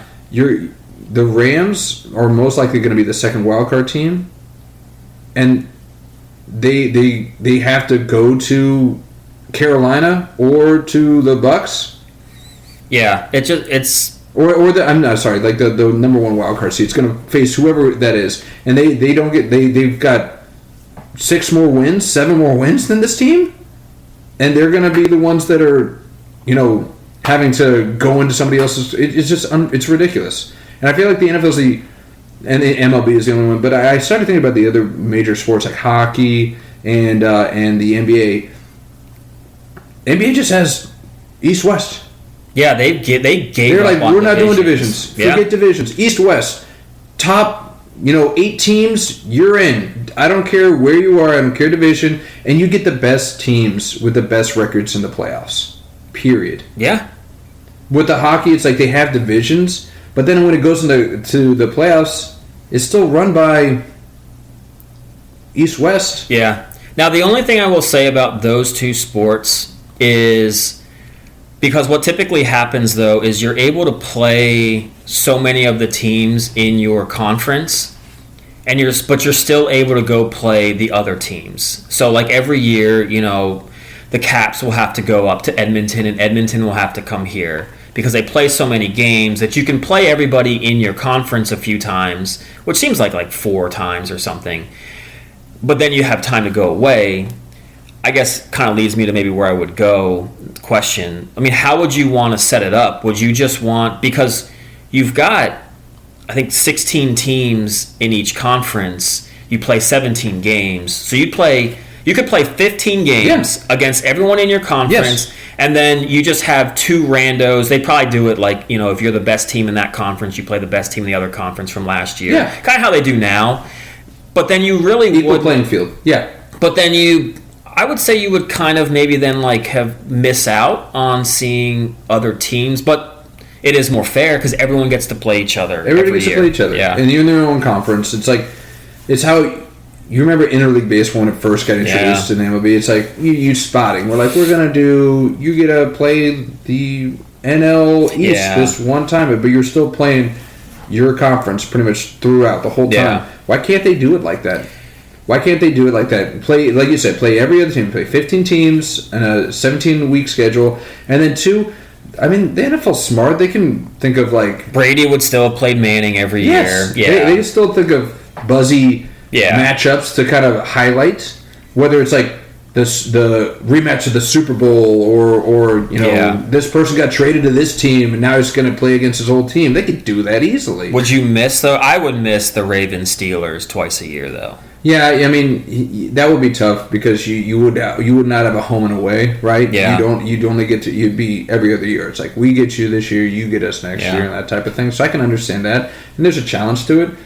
But man, I don't know. Maybe they can break it down to 2 divisions instead of 4. That's what makes it so bad with the division is because you have to play those teams in your division twice. So that's 6 games. That the Panthers got to play those sorry teams 6 times, and you still can't come out with a positive record. Everybody else comes in and throttles you. Yes. How do you get to host that playoff game? Yeah, it's mind-boggling to me. It does happen. Doesn't seem to happen, but so much. But yeah, having a team with 5 more wins have to go on the road to play Carolina. Or Tampa. You're not giving. I'm just Tampa. Not. No, that's 4 games in a row they've lost. They are in a total tailspin. Yeah, they're not recovering from it. If they do somehow win that game by some miracle, I don't see how they would win that first game. But I don't know. I've been wrong so much lately. Not in the NFL. You've been wrong. I know it's true. You've been wrong in the NFL. But yeah, I mean, let's say hypothetically the Niners lose. They're the 1 seed, or the Rams are the 1 seed. Do you give either, take your pick, Panthers or the Bucks, any chance against either of those teams? No. But that's to my point too I think made before is a regular season needs to count for something. So why would the 49ers get punished for going through the toughest division, still having a great record? And then home field advantage in a playoff can be huge. Well, and spin this for you, guy.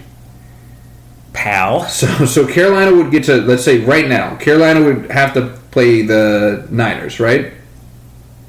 Carolina would have to play the Niners if the season ended right now, right?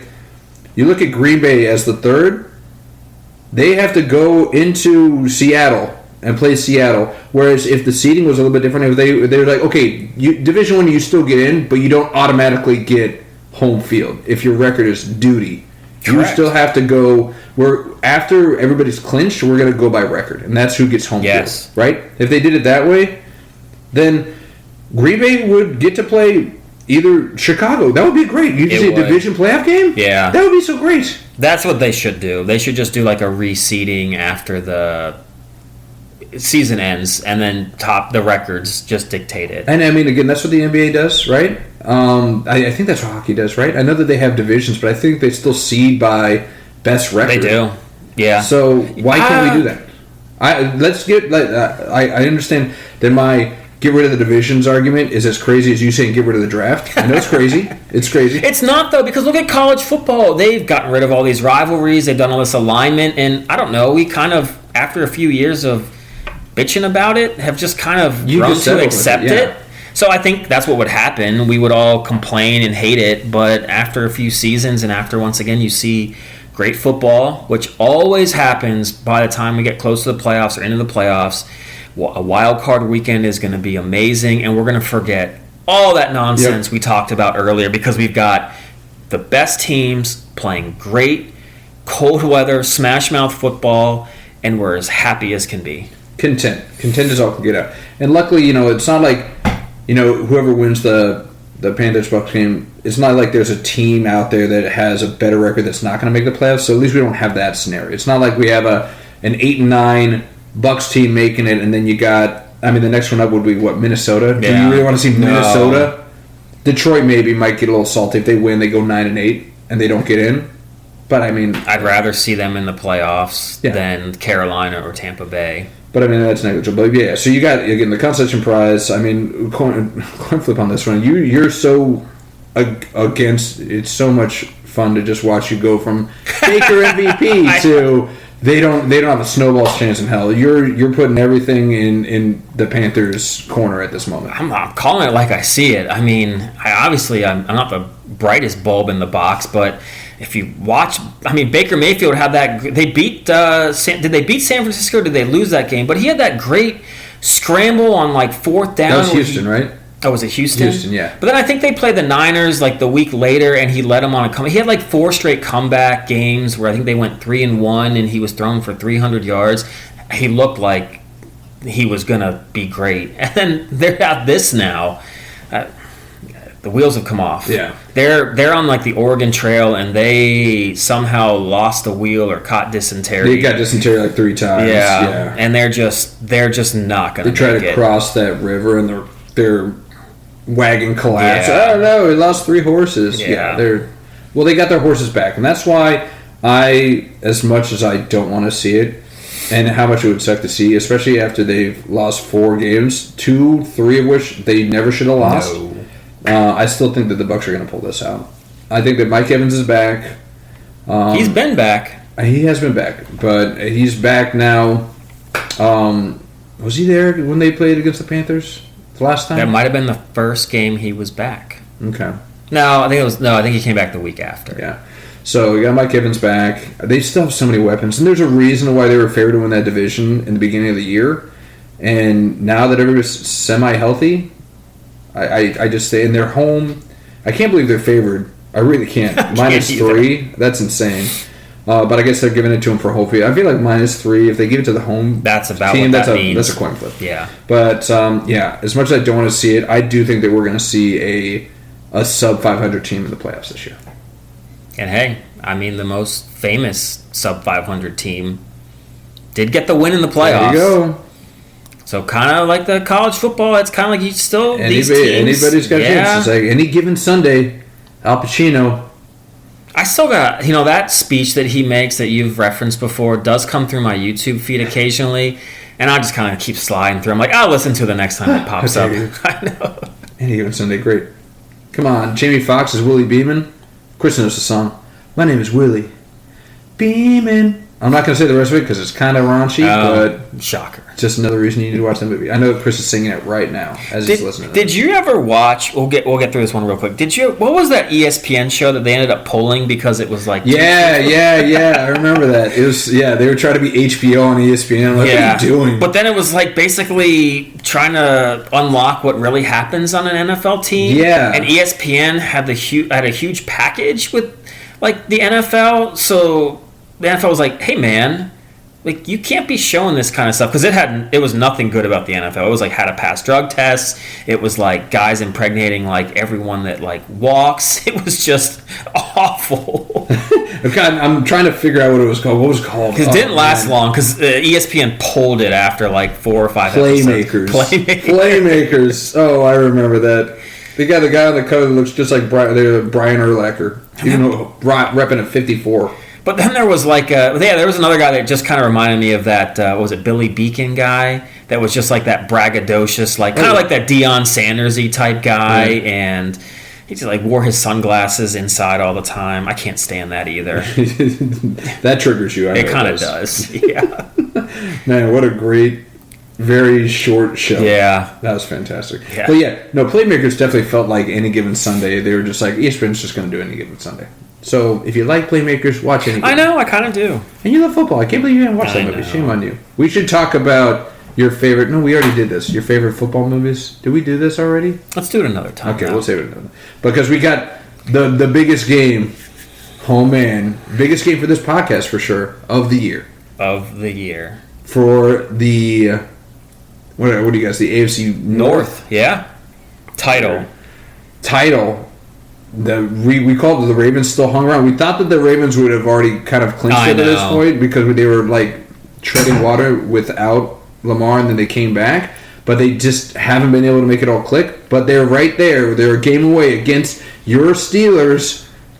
So many storylines that you can go with this. Lamar has officially said today, I'm playing. I am playing. You can put money on it. So you get the full force of that Ravens offense. How you feeling? After putting up 6 points against the Cleveland Browns, I'm not feeling good at all. The only thing that I'm kind of feeling good about is this is Mike Tomlin to a T. Yeah. He will win a game against the Lions that maybe they're not as good a team as we thought, but he'll beat a team that you don't think he's going to beat. But then he'll go right next week or 2 weeks later and lose to a team he shouldn't lose to. Like a Joe Flacco-led Bengals. Yes. Every year there's at least one. There's two. But then when there's a game on the line that means a lot, that either keeps the season alive or to get into the playoffs, he does seem to win these games. I'm going to kind of ride high on that, but 6 points against the Browns, that's just not acceptable this time of year. You're supposed to be playing good. I mean, this is where those conspiracy theories creep out of their little hobby holes, and they say it's all rigged. They did it on purpose. How do you lose to the Browns? It's all scripted so that we can have something to watch. It's playmakers. They're just doing playmakers for Week 18. I would say there could have been some truth to that, but much like when the Tom Brady-led Patriots would somehow always lose in Miami, the Steelers always split with the Browns. Like, it's just inevitable. But yeah, I couldn't help but think, I was like, I mean, why would you not want to see, on the East Coast at least, the Steelers-Ravens is... I mean, that rivalry is... It's in huge. Football, especially now. Yeah. I mean, it's probably the best. Best rivalry right now. Yeah, so, you know, I do buy into it a little bit. That how would the NFL... I can't sit here and not think that, like, the NBA draft... How could you not want, like, Patrick Ewing to go to the Knicks and have the Knicks have the first pick? Cooper Flagg going to the Mavericks. Like, come on. You can't not sit there and think, what's going to make us the most money? Because when we sit here and talk, all we talk about is everyone, they want to make money.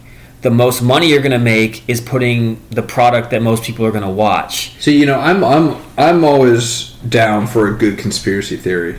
You know, we talked about when we did this podcast. I was like, let's do a Bigo conspiracy corner. Man, when we get out of football season, we will. I might creep this up. Yeah, I love a good conspiracy theory, whether I believe it or not. I am not ready to close the book on the conspiracy of some of these things are scripted or the fates have been sealed or whatever you want. But I would draw the line kind of where you're at, right at, you know, when it comes to players going to places, drafts, that type of thing, because it has minimal people involved in those. Yeah.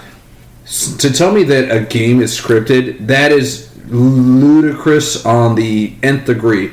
Because you're telling me that all these people, all these players for each team are all in on it, and they not only that, they can all keep a secret. You're going to tell me that the 53-man roster, you don't got one person that's like, oh man, that's like I'm in on the scoop. Like, no, there's no way that they can be that ridiculously huge and keep it under wraps. But it only needs to be the refs. I mean, there was a lot of talk the last couple years, and I'll be honest, it did get, I mean, it was annoying. It was annoying seeing the Kansas City Chiefs seemingly get a call in the fourth quarter that completely changed it. Tom Brady had the same thing happen with the Patriots a lot of times. It does just seem like that just favored them more than your Commanders. I know that's been a talk in Washington about how they never seem to get these calls. I don't know. All you need is that one ref, honestly, and with everyone's got a headset. Roger Goodell, not gonna lie, might just be sitting there and be like, he's got the red phone because it's so easy though, right? Because give me the holding son. Yes, yeah. We've got your son. Give me back my son. But for real, everyone says the old adage is there's holding on every play on the offensive and defensive line. all right, well, we'll call it when we want to. Yeah, well, this is a big third down play, and we really want to see Patrick Mahomes pick it up. He's scrambling. Let's just call a holding. So it's easy to do. I'll say that. I don't kind of believe in that either. I'll be honest. I mean, once again, the Steelers struggle with the Browns, but I think it's easier than I'm letting it up to be. I think so. I don't know. Like, I mean, you if it was that widespread and it was that ridiculous, I mean, I like your argument in the sense of, like, there is holding every play, so you couldn't necessarily say that that's a good call because that is technically holding, but he also did that every other play this entire series, and it wasn't called, so I can understand that argument. But again, I always think about, like, widespread. It's like, who makes the call? In that moment, in that time, you're like, okay, now call it, or now do this. It seems... Maybe I'm Well, to also kind of not contradict, but the other side of the argument that we could make is, we talked about it the last episode, the New Orleans Saints Rams. Oh, man. How could that have not just been, like, make a makeup call? What, so in that conspiracy, you're like, man, they really want to see the Rams because they No, I think it could have been everyone wanted to see the Saints, and that was a mistake, so they could have made a call to go against the Rams or to have benefited the Saints to try and make them into the playoffs because it was Breeze's last dance. And I mean, let's be honest, people wanted to see, it's the quarterback-driven league. Yeah, and people Drew Brees might have been one of the most likable guys in the league. Everybody loved Drew Brees. And it was a really good Saints team as well. But that would have been I think it was a better matchup. It would have been a better Super Bowl than what we saw. I liked the Super Bowl with the Rams, but it really wasn't but so exciting. Yeah. But yeah, I mean, so all that aside, I mean, Myles Garrett didn't get a sack. He's trying to get that season. He's trying to take that from your boy TJ, that single season record of sacks. Now I feel like asterisks on him if he even gets it. Oh, because he got the extra game? Yeah. Get out of here. Oh, don't get me started on this, because I'm just going to say... Well, then TJ should have an asterisk because Strahan did it with a game less than he did. No, they played 16. Or no, they're playing 17 games now. Yeah, it was 16 then. TJ got it with 16. I'm going to have to Google it. That's what gets me so infuriated with these college stats. Because there's so many more games? Yes. Can we please go to a per-game average? Like, what's your rushing average per... This is all dorky stuff we're kind of talking about here with numbers. Conspiracy theories. No, yeah, sure. But no, coming back to the game. So yeah, I mean, like, this is what we want to see. A heated rivalry, playing for not only a playoff spot, but for the division. At night, Sunday nights. Come on. Exciting stuff. I saw that they have the Seahawks-Niners game as a primetime on Saturday. So that's great. So you got two really big games, and then you got the because nobody really cares about the consolation prize. No. You got the Panthers... and the Bucks playing at, 1 or 4? It could be a good lead-up for the Sunday night game. That's true. They're playing Saturday. Oh, the Bucks are? Yeah. That's a good Saturday for football. I guess. But yeah, so I already know where you're going. You got the Steelers winning this game. They're at home. I do. Got the terrible towels. Love seeing that stadium with those terrible towels. Yeah. Hopefully it's nice and cold and you just see, like, the breath coming from I'm hoping it's raining, so you guys are just slapping around wet towels all over each other's faces. Like, this is great. This is what we live for. Well, you got to keep your arm moving, stay warm, so might as well. All right. Well, I am worried about Derrick Henry. I mean, after last week, how can you not? I will say this. I had a bit of a consolation. Because Derrick Henry defeated me in our league in fantasy football. He did carry me to the championship in my work league. Oh, there you go. This is why people don't give any credit to fantasy, because when you have multiple leagues, you're like, I would never do more than 2. It's so much. It's so much, but then it's just, I hate having that sweat every time. It seems like every time you have a game, you're contradicting yourself with who you want to root for. Crap. Yeah. Same time. Yeah. Exact same time. You're Two-Face. I'm going to go with you on the Steelers. I think the Steelers are going to pull this out. They're at home. You got Aaron Rodgers. He's not going to throw for 350 yards. And then again, if you want to dive into the conspiracy, they want to see Aaron Rodgers one last ride. If the powers that be really want to have this is not the Ravens' year. Yeah, you're right. They want the eyeballs, and they really have the control over this. You'll see the Steelers win this game. Yeah, if the Ravens were playing better and like coming in hot, like we all thought that they would after Lamar came back, then you could argue it the other way, because I do think the NFL kind of wants to see. I think they want to see Josh Allen or Lamar Jackson finally get over that hump. Yeah. But this year, that Ravens team is just, they're not playing. That defense is just not. Yeah, the Steelers, I'm not going to give them much of a shot in the playoffs, but I think they'd have a better chance. They'd have a better chance, and again, like the NFL and even the halfway fans of the NFL, they want to see Aaron Rodgers in the playoffs. Yeah. Doesn't matter who he's playing for. They wanted to see it with the Jets. Didn't happen. Now they get a chance with the Steelers. And this could be his last run. He could go off and go do ayahuasca with his no-name bride that he's still hiding. What's with this guy? He's such a weird dude. I want him off this team so bad. If he wins you guys a ring, let's say, like hypotheticals, is it going to taint that ring for you? Absolutely.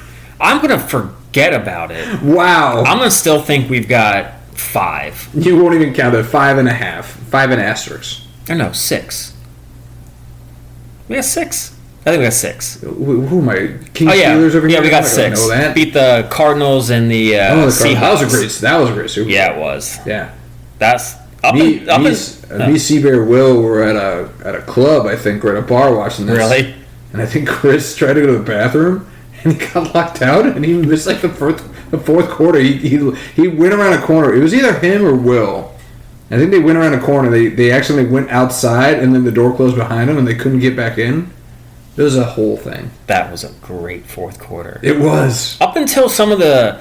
Say what you want about... And we'll talk more about the Super Bowl. Say what you want about always seeing Tom Brady and the Patriots. But boy, did they deliver some great games. Up until those games, I thought the Steelers-Cardinals was probably the best Super Bowl of all time. I mean, definitely one the best that we'd seen. Yeah. Actually, there weren't a lot of great ones back in the day. Yeah. I mean, a lot of them were very lopsided. I still remember that Bucs-Raiders Super Bowl. Do you know who the MVP of that game was? Dexter Jackson. Oh, nice. Yeah. Nice. Come on, give me some. You are a closet Tampa Bay fan. Only when they do well. I was a closet... No, I was a Tampa Bay fan when Monty Kiffin was their D coordinator because Monty Kiffin came from Nebraska. He revolutionized the cover 2 in Nebraska, brought it to the pros. Tampa 2. Now he's tainted because his son is a D-bag. Yeah. But yeah. That's okay. Well, speaking of D-bags, I don't know if this guy's a D-bag or he just has too much time on his hands. Yeah. But have you heard about this guy who has...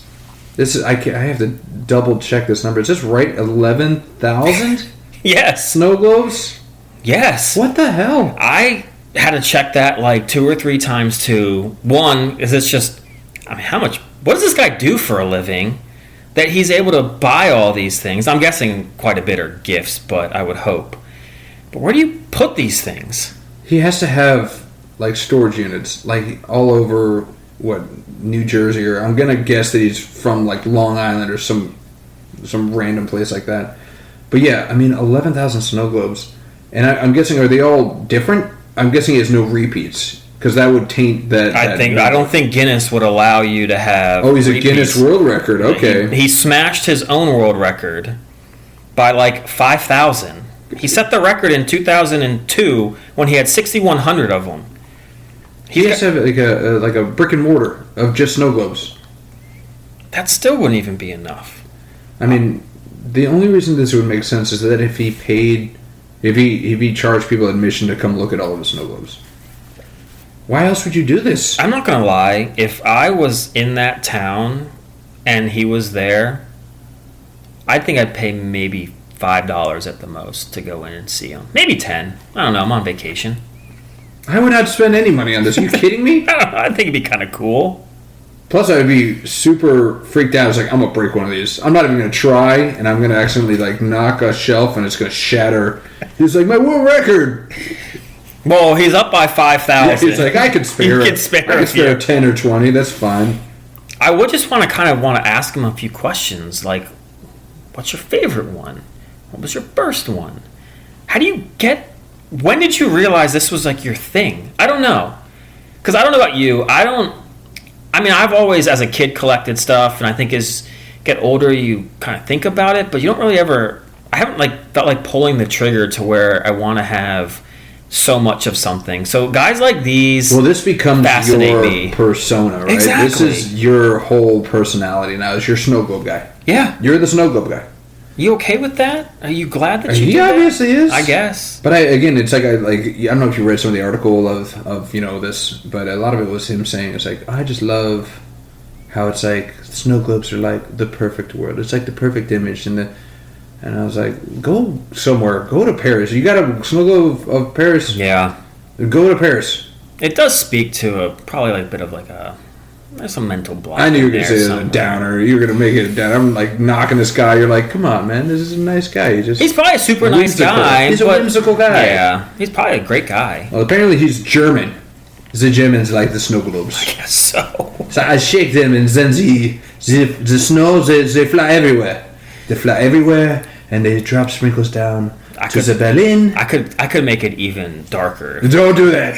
Don't do that. We're keeping it light. You thinking what I'm thinking? Yes. From a certain movie. Think it, but don't say it. Don't you say it. I've seen that movie. Yeah, there you go. It's like, but I like the little people in there. They're very nice. They shake around, they move around. It's very nice. Not as good as your Miss Cleo, but the German accent. The Germans is working. It's working. It's working. I just gotta watch a little bit more Beer Fest. Beer Fest, great movie. That is one to maybe go back and see. Just to see, like, is it actually as funny? Yes, it is. Okay. I will answer that question for you. Yes, it absolutely is. Okay. As funny as you remember it to be. Good. Das Boot. Yeah. Great. That was a clever movie. That was a good movie. Yeah, don't sleep on Beer Fest. Nobody on this listening pod sleeps on that movie. No. I mean, It was a classic. I mean, we made our own Beer Olympics out of this. Do you remember this? Were you there for that? I didn't participate in that, but me and some other like friends, we did do like our own kind of version of that as well, and it did not end well. Never does. No. A lot of horrible decisions made, and a lot of upset tummies and feelings. Yeah. The next day. Yeah. But you live and learn. We won't do that now. Oh my god. No one would last to begin with. No, don't have the longevity that we do No. back then. But no, have you ever? You said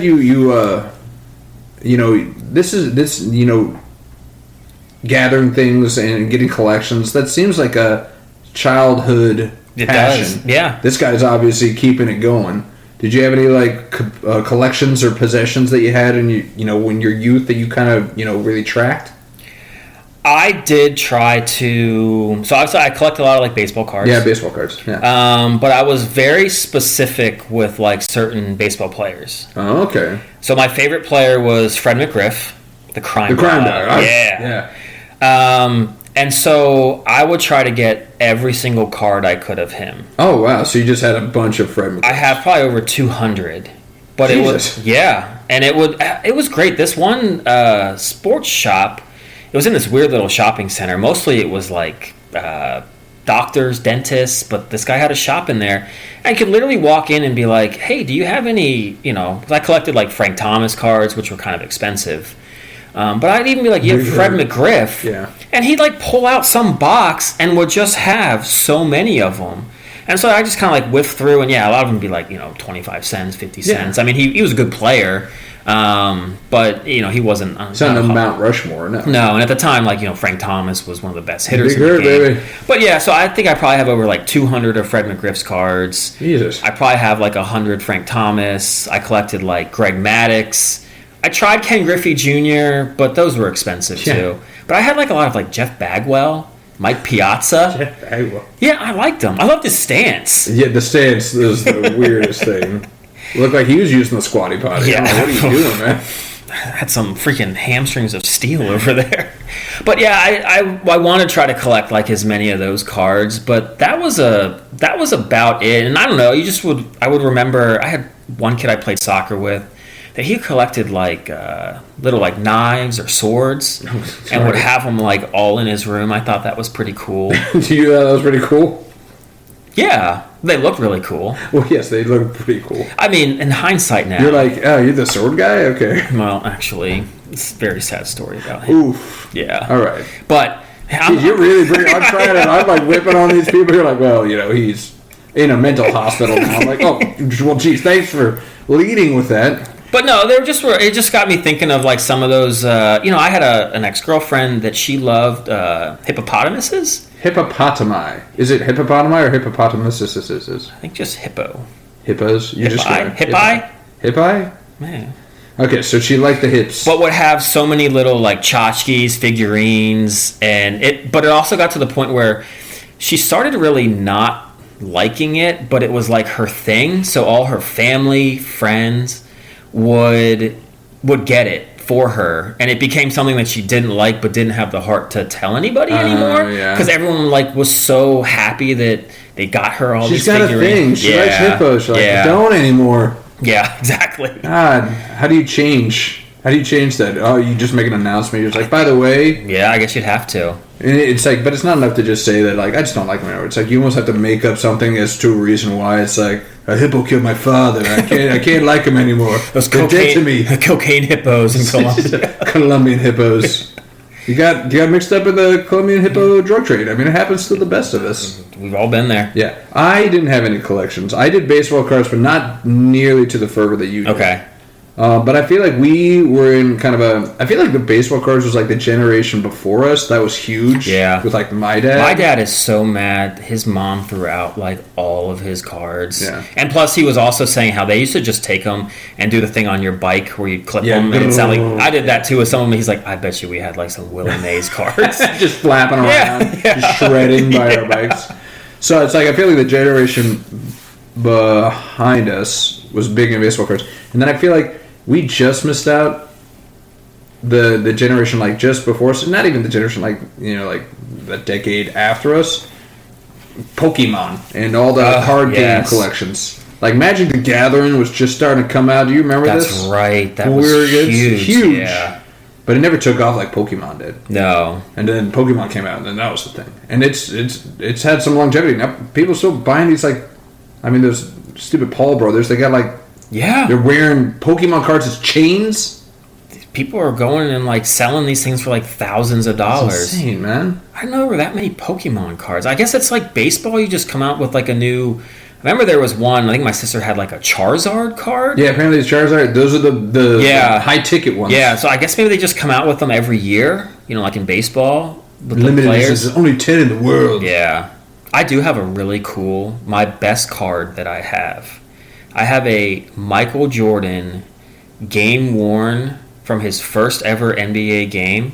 They only made 50 of them. Wow. I have number 1 of 50. Wow. Yeah, it's actually pretty cool. It was the Beckett at the time. Is it in mint condition? It is. I put that thing right in one of those glass cases with the screws attached to it. So is that gonna pay for your retirement home? I can only hope. It was $600 like 25 years ago. Okay. I think it's depreciated in value probably. No way. I don't know. And not to get more, but the minute that MJ passes away, through the roof. Sell that sucker. I never had anything. I think my quintessential was I think I had like an Andy Ashby rookie card. That was it. That was my crown jewel of my baseball cards. I have like a whole like chest with just cards and like some memorabilia stuff that it is so heavy, and I've moved so many times, but it's just I gotta put that thing on my shoulder and carry it because it's got some money in it. Yeah. Just don't let your wife pull what your dad's mom did, your grandma. I told her. It's like, do not touch. Do not touch. No touchy. No touchy. No touchy. Just like me after a Steelers game. No touchy, all right? But hey, you've got a new collector's item for Christmas. Congratulations. The Alex Gordon bobblehead. It's your crown jewel of your collectors, right next to that MJ card. Bobbleheads would be kind of cool to collect. I don't know. Do you think is there anything you would want to collect now, even if you don't? Even if you won't. I can't stand clutter, even though my wife would say, you're pretty cluttery in yourself, but it's more out of malaise. I'm like, I don't want to pick that up. Yeah. I do not like, there's a fine line between collecting and hoarding in my eyes. Yeah. And it's all about how tidy it is. Like this guy with the snow globes, at least he looks like he's fairly tidy with this, so he's got that OCD, whatever that issue is. in lock, and he's like, okay, we're all good here, but it's not like American Pickers where they just got stuff just randomly in sheds. Like a slippery slope, and then I'm gonna have like newspapers stacked up to the ceiling from like 1994. Like, God bless, they know where everything is. Just terrible. Yeah. It's just a nightmare. So no, I don't have any inkling to do anything with the collecting like that. My son's, kind of getting the Legos. Okay. So like he's built some stuff, and but we're running out of space for that. That's all he wanted for Christmas. So he got like 10. Nice. Like 50. Yeah, this thing. It's like 900 pieces. It's a Bugatti. It's like a car. And it looks pretty realistic. Will, his son got some Legos. He showed me a picture. It was like, it was from Star Wars. I'm like losing it. I think so. I don't know, but it was like a big old ship that looked so realistic. Was it the Death Star? No, it wasn't the Death Star. Millennium Falcon? Maybe. I don't think so. I might just X-Wing? Okay. Come on, guy. You know your Star Wars. I'm obviously showing I don't know my Star Wars. He's probably gonna like text me and just be like, he's like, come on, man, you've seen it like 100 times. But anyway, it looks so realistic, and I'm like, I don't think I could have built that like with those instructions. Like mine was just kind of like here's like a little car you build or a little castle, and the guy has like a sword or something. Yeah. Now it seems like you've got things that can curve and turn. God, yeah, all the pieces are very finite and they're very specific, and it's like this has to go here and this has to go here, and the instruction booklets are booklets. Yeah, I can't do that. I couldn't do that. I love Legos, but I couldn't do that. Well, it's weird. Legos have now officially become okay for adults to do. Like my mom got Legos for Christmas. And it's like a bouquet. Like she can make a Lego flower bouquet, and it's like decoration. It's like forever flowers, and it's become cool, norm. It's like this is normal for adults. I feel like when we were kids, it's like at a certain point, it's like you were looked down on if you were still doing Lego. So now it's for all ages.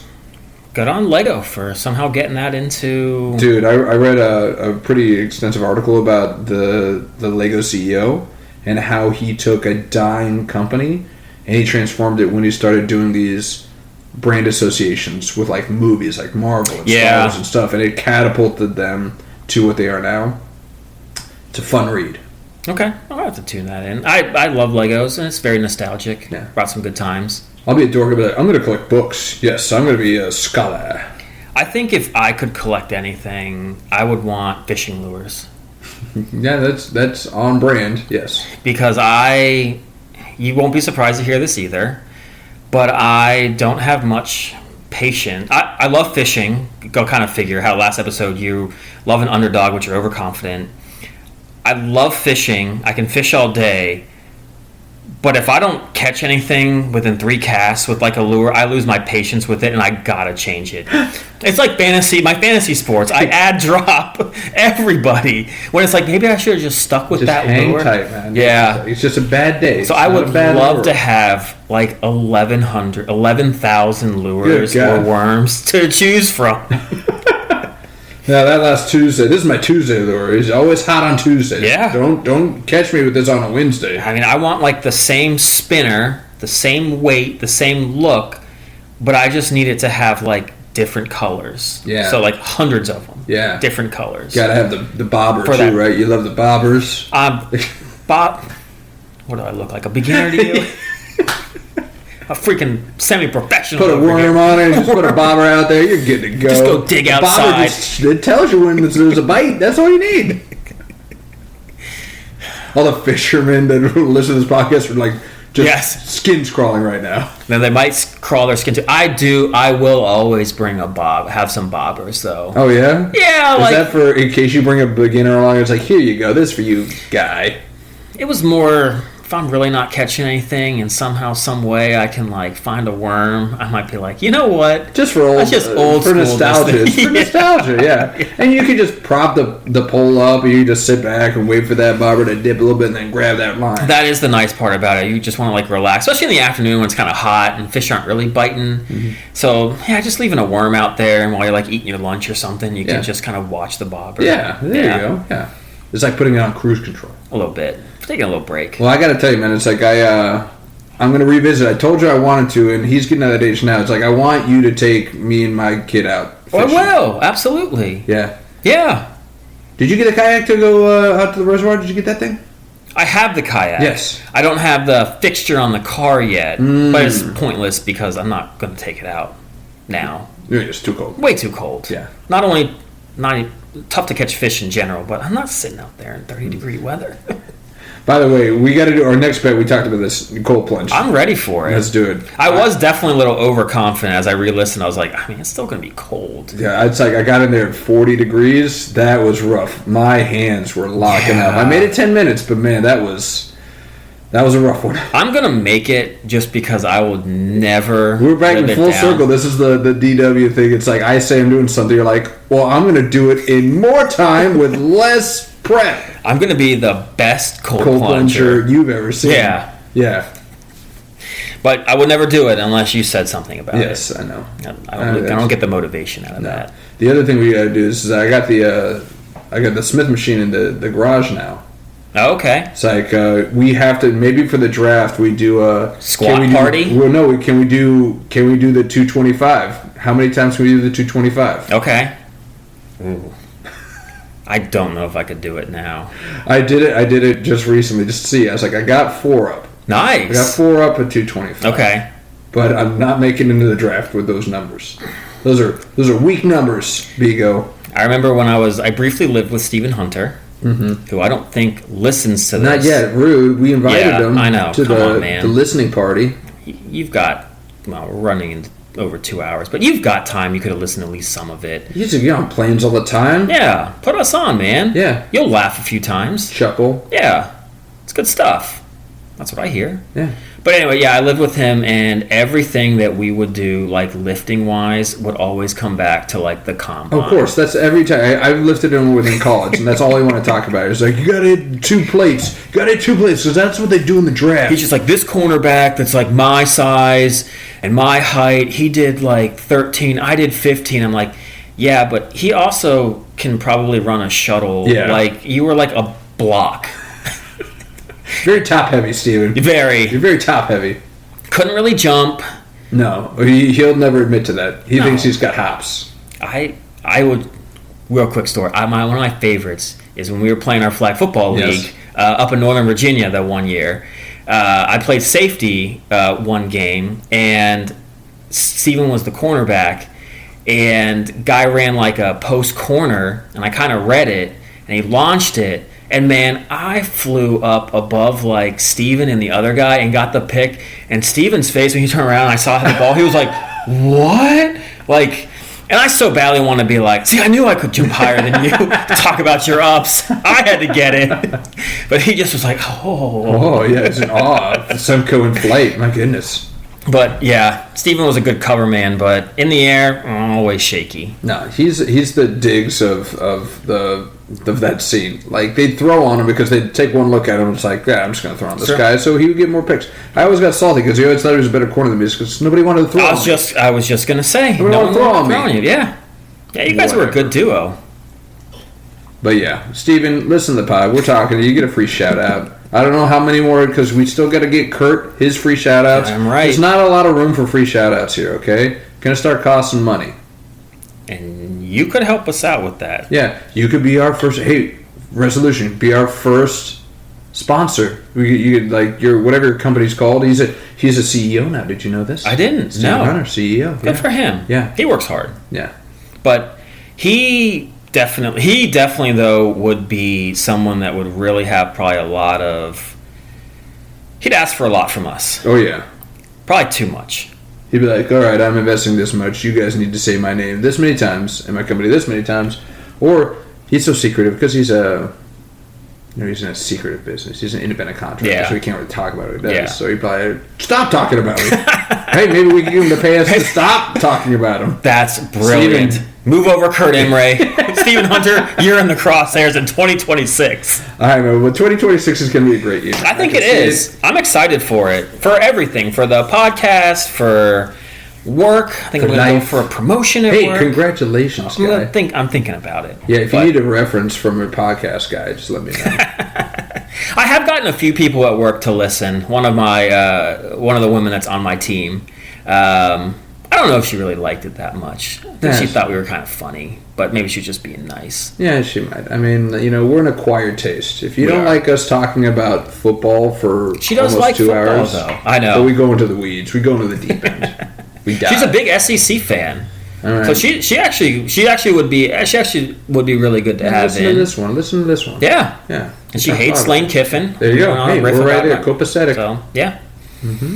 But, yeah, Kurt, I hope you had a wonderful New Year's. Yeah, you probably dressed up as Santa, or you probably just, kind of have the shape of Santa now. I thought you did. Brandon did not. I didn't say I didn't. I just thought it was a low blow. A little low blow for Kurt Henry. But, I mean, he could be white. He could have some white in that beard now. He's probably still rocking the beard. I would imagine so. Yeah. What if he is, like, the most clean-cut family man of all? Man. I'm sorry, I just don't say that. All right, good. For once, you're the one taking, like, the worst shot at it. That's not a worst shot. It's just like I don't see him with like a wife and 2.5 kids and a white picket fence. I don't see that. I see him, doing other things. Oh, you could have gone a lot of different directions. Hey, I'm still trying to keep it nice, keep it fresh in here. But Kurt, pick up the phone. I don't know why I said that. I don't have his phone number. Pick up your social media. I'm not even on that. We got to get our socials up. I know we do. Can I just say this real quick about Kurt? You know what he would do to me? He did to me like 3 times. Oh my God! Do you need therapy for this? What are we about to go down? I don't know. But on like Facebook, right? He would Facebook message me and just like in the instant messenger type and be like, "Hey buddy, what's up?" Seriously, I would message him back in less than 2 minutes, all 3 times. Nothing. Ghost. Nothing. I'm like, what kind of game are you playing? How quick do I need to respond to you right now? I'm like, oh, hey, man, what's going on? Great to hear from you. I think one time it was like a long paragraph. Miss you. What are you up to? Nothing. He's like, whoa, too much. Yeah, I mean, maybe. Come on, a little strong. Come up a little stronger. Yeah, it's like, I was just saying hello. But I was like, well, you don't like people calling you, so I'll message you. One more bit. I know, we're so over, but this is my favorite bit that we've ever done. Not ever, but it's one of them. You remember Thomas Demas from college, yes. right? Did I ever tell you the story with Thomas Demas where, you know what? We'll sprinkle this in. This will be the end of this one. We'll pick it up, and I'll remind me to tell you about the Thomas Demas, because I know we're way over. We're at 2 hours. Yeah. People got stuff to do. I mean, as much as they want to sit and talk. We just love doing this. It just gets away from us. Yeah. Just flying out the handle. At this moment, Georgia's still holding on, 24-19, hanging in there. They completed a fake punt, which I saw. Very exciting stuff. That was cool. But Ole Miss is second and goal, about to possibly score to take the lead against Georgia. With how much time left? 11:30 in the there's fourth. plenty of time. There is. And touchdown. Yep, there it is. Ole Miss going to take the lead. Dang it, Semko. Why'd you have to take? Why couldn't you pick Ole Miss here? You tainted me with all your picks. They're all wrong. I didn't want to say that to kind of jinx you, because you had Alabama and you changed it. I did. Last second, I was like, and my tingle. And we both just, it's just going to be funny because we literally didn't talk a single thing about that game. Well, we give very little respect to Miami, too. We said they were going to lose by 3 touchdowns. No, we did. Not our best podcast. Hey, no, it's perfect because it really lays into that we're overconfident. Yeah. I still thought my picks were great. The team just let me down. Yeah, it's not your fault. It's the team's fault. Team's fault. Come on, you knew it. I knew it. Yeah. Georgia's going to get this done. They're going to take care of it. I think so, too. God, but they have to, because I can't hear Lane Kiffin talking more about his team. You know he's going to be the type of guy, if they win that whole thing, he's going to be the type of guy who's like, oh, I should be there for the ceremony. I deserve to be there. I hate that he's going to get paid a lot of money if they win this whole thing. Yeah. Like an extra, I think it's like an extra $1.5 million. God, and Ole Miss is going to be so bitter writing that check. Yeah, they are. God. I'd like to see what's in that memo line of that check. I can tell you one thing. The first game that LSU... The memo line. Yeah, me too. But the first game that LSU plays Ole Miss, it's... Oh, yeah, a lot of hurt feelings. Yeah. That's especially if it's being played in Oxford. Yeah. Man, he better have the strong security. Yeah, he better have a strong... Talking social, like Secret Service security on him. Did you see? I know we're over whatever at this point. But did you hear that when Messi went to India, he was supposed to do like an appearance. He was supposed to be there for like 30 minutes. He walked out, surrounded by, no joke, 20 guys. He walked around the field for like 7 minutes and left, and India went nuts. They like picked up the bleachers, threw them onto the field, like demanded their money back. But it was just, I mean, because Messi's already, he's like 5'5", 5'6". You couldn't even see him. These people paid all this rubies. Can't imagine. Rubies. Is that what they're? Ruples. Rubies. Just put a freaking Indiana Jones. Oh, that's what that's from. That was close. No, it weren't. Because of the R. Rubies are like diamonds. Rubies are the currency. Oh man. Sorry, India. Yeah, I'm sorry. You're really killing our potential of going worldwide, international with this. We had a listener from Costa Rica. Because it was you. This is my wife. Okay. I was like, can you just listen? So we can put it on. So we can put Costa Rica on the map. Come on. She did like it though. I forget what the it was the dildo and dinkwad part. So she liked that one a lot. She likes us when it's not sports. I know, yeah. Well, that's why, there's something for everybody. You don't have to listen to the whole thing. No. We recommend it. Well, of course. Because it's all gold. I get it. Look, if we're going to do over like an hour and a half, if you don't listen to all of it, that's fine. We take it in waves. You know, do 30 minutes at a time, right? But, we're not taking this but so seriously now, so if we're just going to keep going and going, it's for us at this point. It is. And if you want to, I mean, I will say this, sometimes I do just listen to the intro and the outro and kind of miss some of the sports stuff. Yeah, because you know the sports stuff. I know the sports stuff. I already know what we said, and then when stuff doesn't happen that I predicted, I'm like, I don't want to hear it myself. It's like, I don't want to relive that. Yeah. So that's why we kind of break it down like we do. You kind of know when you can listen to certain parts. There you go. But do you have any last words, sir? No, man. 2026 is going to be a big year. Like you said, personally, professionally, and everything in between. I'm ready for this to launch, and I can retire and just do this full time. Maybe that's next year's resolution. Yeah, it might take some time, but that is my wife. She would say she would love for that to happen. Of course, yeah. Please retire me, please. Yes. Yeah. If anything, she's like, I just want to have like a little part-time job where I don't have to do but so much. Like, so if you can do something that takes off, she's like, I don't almost care what it is at this point. She's like, OnlyFans. Feed pics, whatever you need to, man. Just get it done. I knew I should have said not everything, but I should have known you'd go there. Of course I am. Yeah. But no, she wants to see us be successful. She actually mentioned that last night before we went to bed. She's like, I hope in 2026, I hope whatever your goals are for the podcast, I hope it comes true. So, wishes us well. Great. Yeah. My wife's like, you guys are still doing that? I thought I would have fizzled out by now, huh? It's like, is that what you're doing downstairs this whole time? I think if I did ask my wife, I think she'd be surprised that we're still doing it too. I mean, it's been now like almost 3 months, counting like the demos and stuff we've done. That's not too bad. This is just par for the course now. I know. Just crushing it. Now that I don't have to edit, we can do this no problem. Every day. Easy every day. Yeah, I mean, why not? We won't even have to do it in person. There you go. Won't get as good sound. But no, so yeah, awesome stuff. Looking forward to next one. Again, guys, a little highlight reel. We will be talking about a lot of really cool things. Anything you want to lead? What we're going to be talking about next week? Well, we'll definitely have our playoff predictions from the first round to the Super Bowl. Revisionist. I mean, mine will have to be revisionist. Yes. You might not so much. It's going to be difficult whether I'm going to stick to my guns or not. But that'll be fun. I think it's always fun when you give predictions and one of us does well, the other doesn't. So we'll see. Yeah. But I do definitely want to get into this whole nonsense of college athletics, especially college basketball.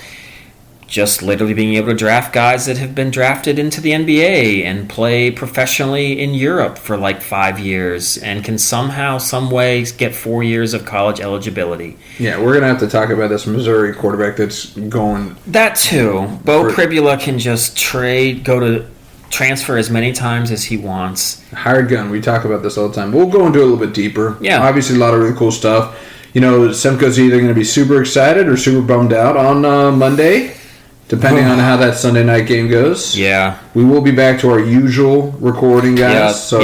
We wanted to give everybody a chance to really celebrate with the family, take some time, and now you got a full stuffed podcast episode from your boys to kind of get you back into the professional spirit. You all got to go back to work? Well, just half-ass it that first week and just listen to us. Yeah. You're fine. Yeah, your drives into work and from work, You might take the scenic way just so you can listen to us more. That'd be cool. I know I would. I do sometimes. Take an extra lap around Wood Lake just to kind of finish a segment. Melissa's outside like, honey, where are you going? Oh, my God. I gotta finish this segment. It's like, it's good stuff. The dog crapped again. I need you to pick it up. Well, this has been another episode of the Undrafted and Overconfident podcast. Thanks for hanging with us. The two friends have been arguing about sports for 20 years and still can't agree on anything. Hit the follow button, drop a rating, email us at undraftedoverconfident@gmail.com. Hopefully soon to be with a lot of socials attached to this. And we'll see y'all next week. Actually, only in a few days. Oh my gosh. Different takes, same nonsense. Now with an Eggo bobblehead mascot. All right, boys. Peace.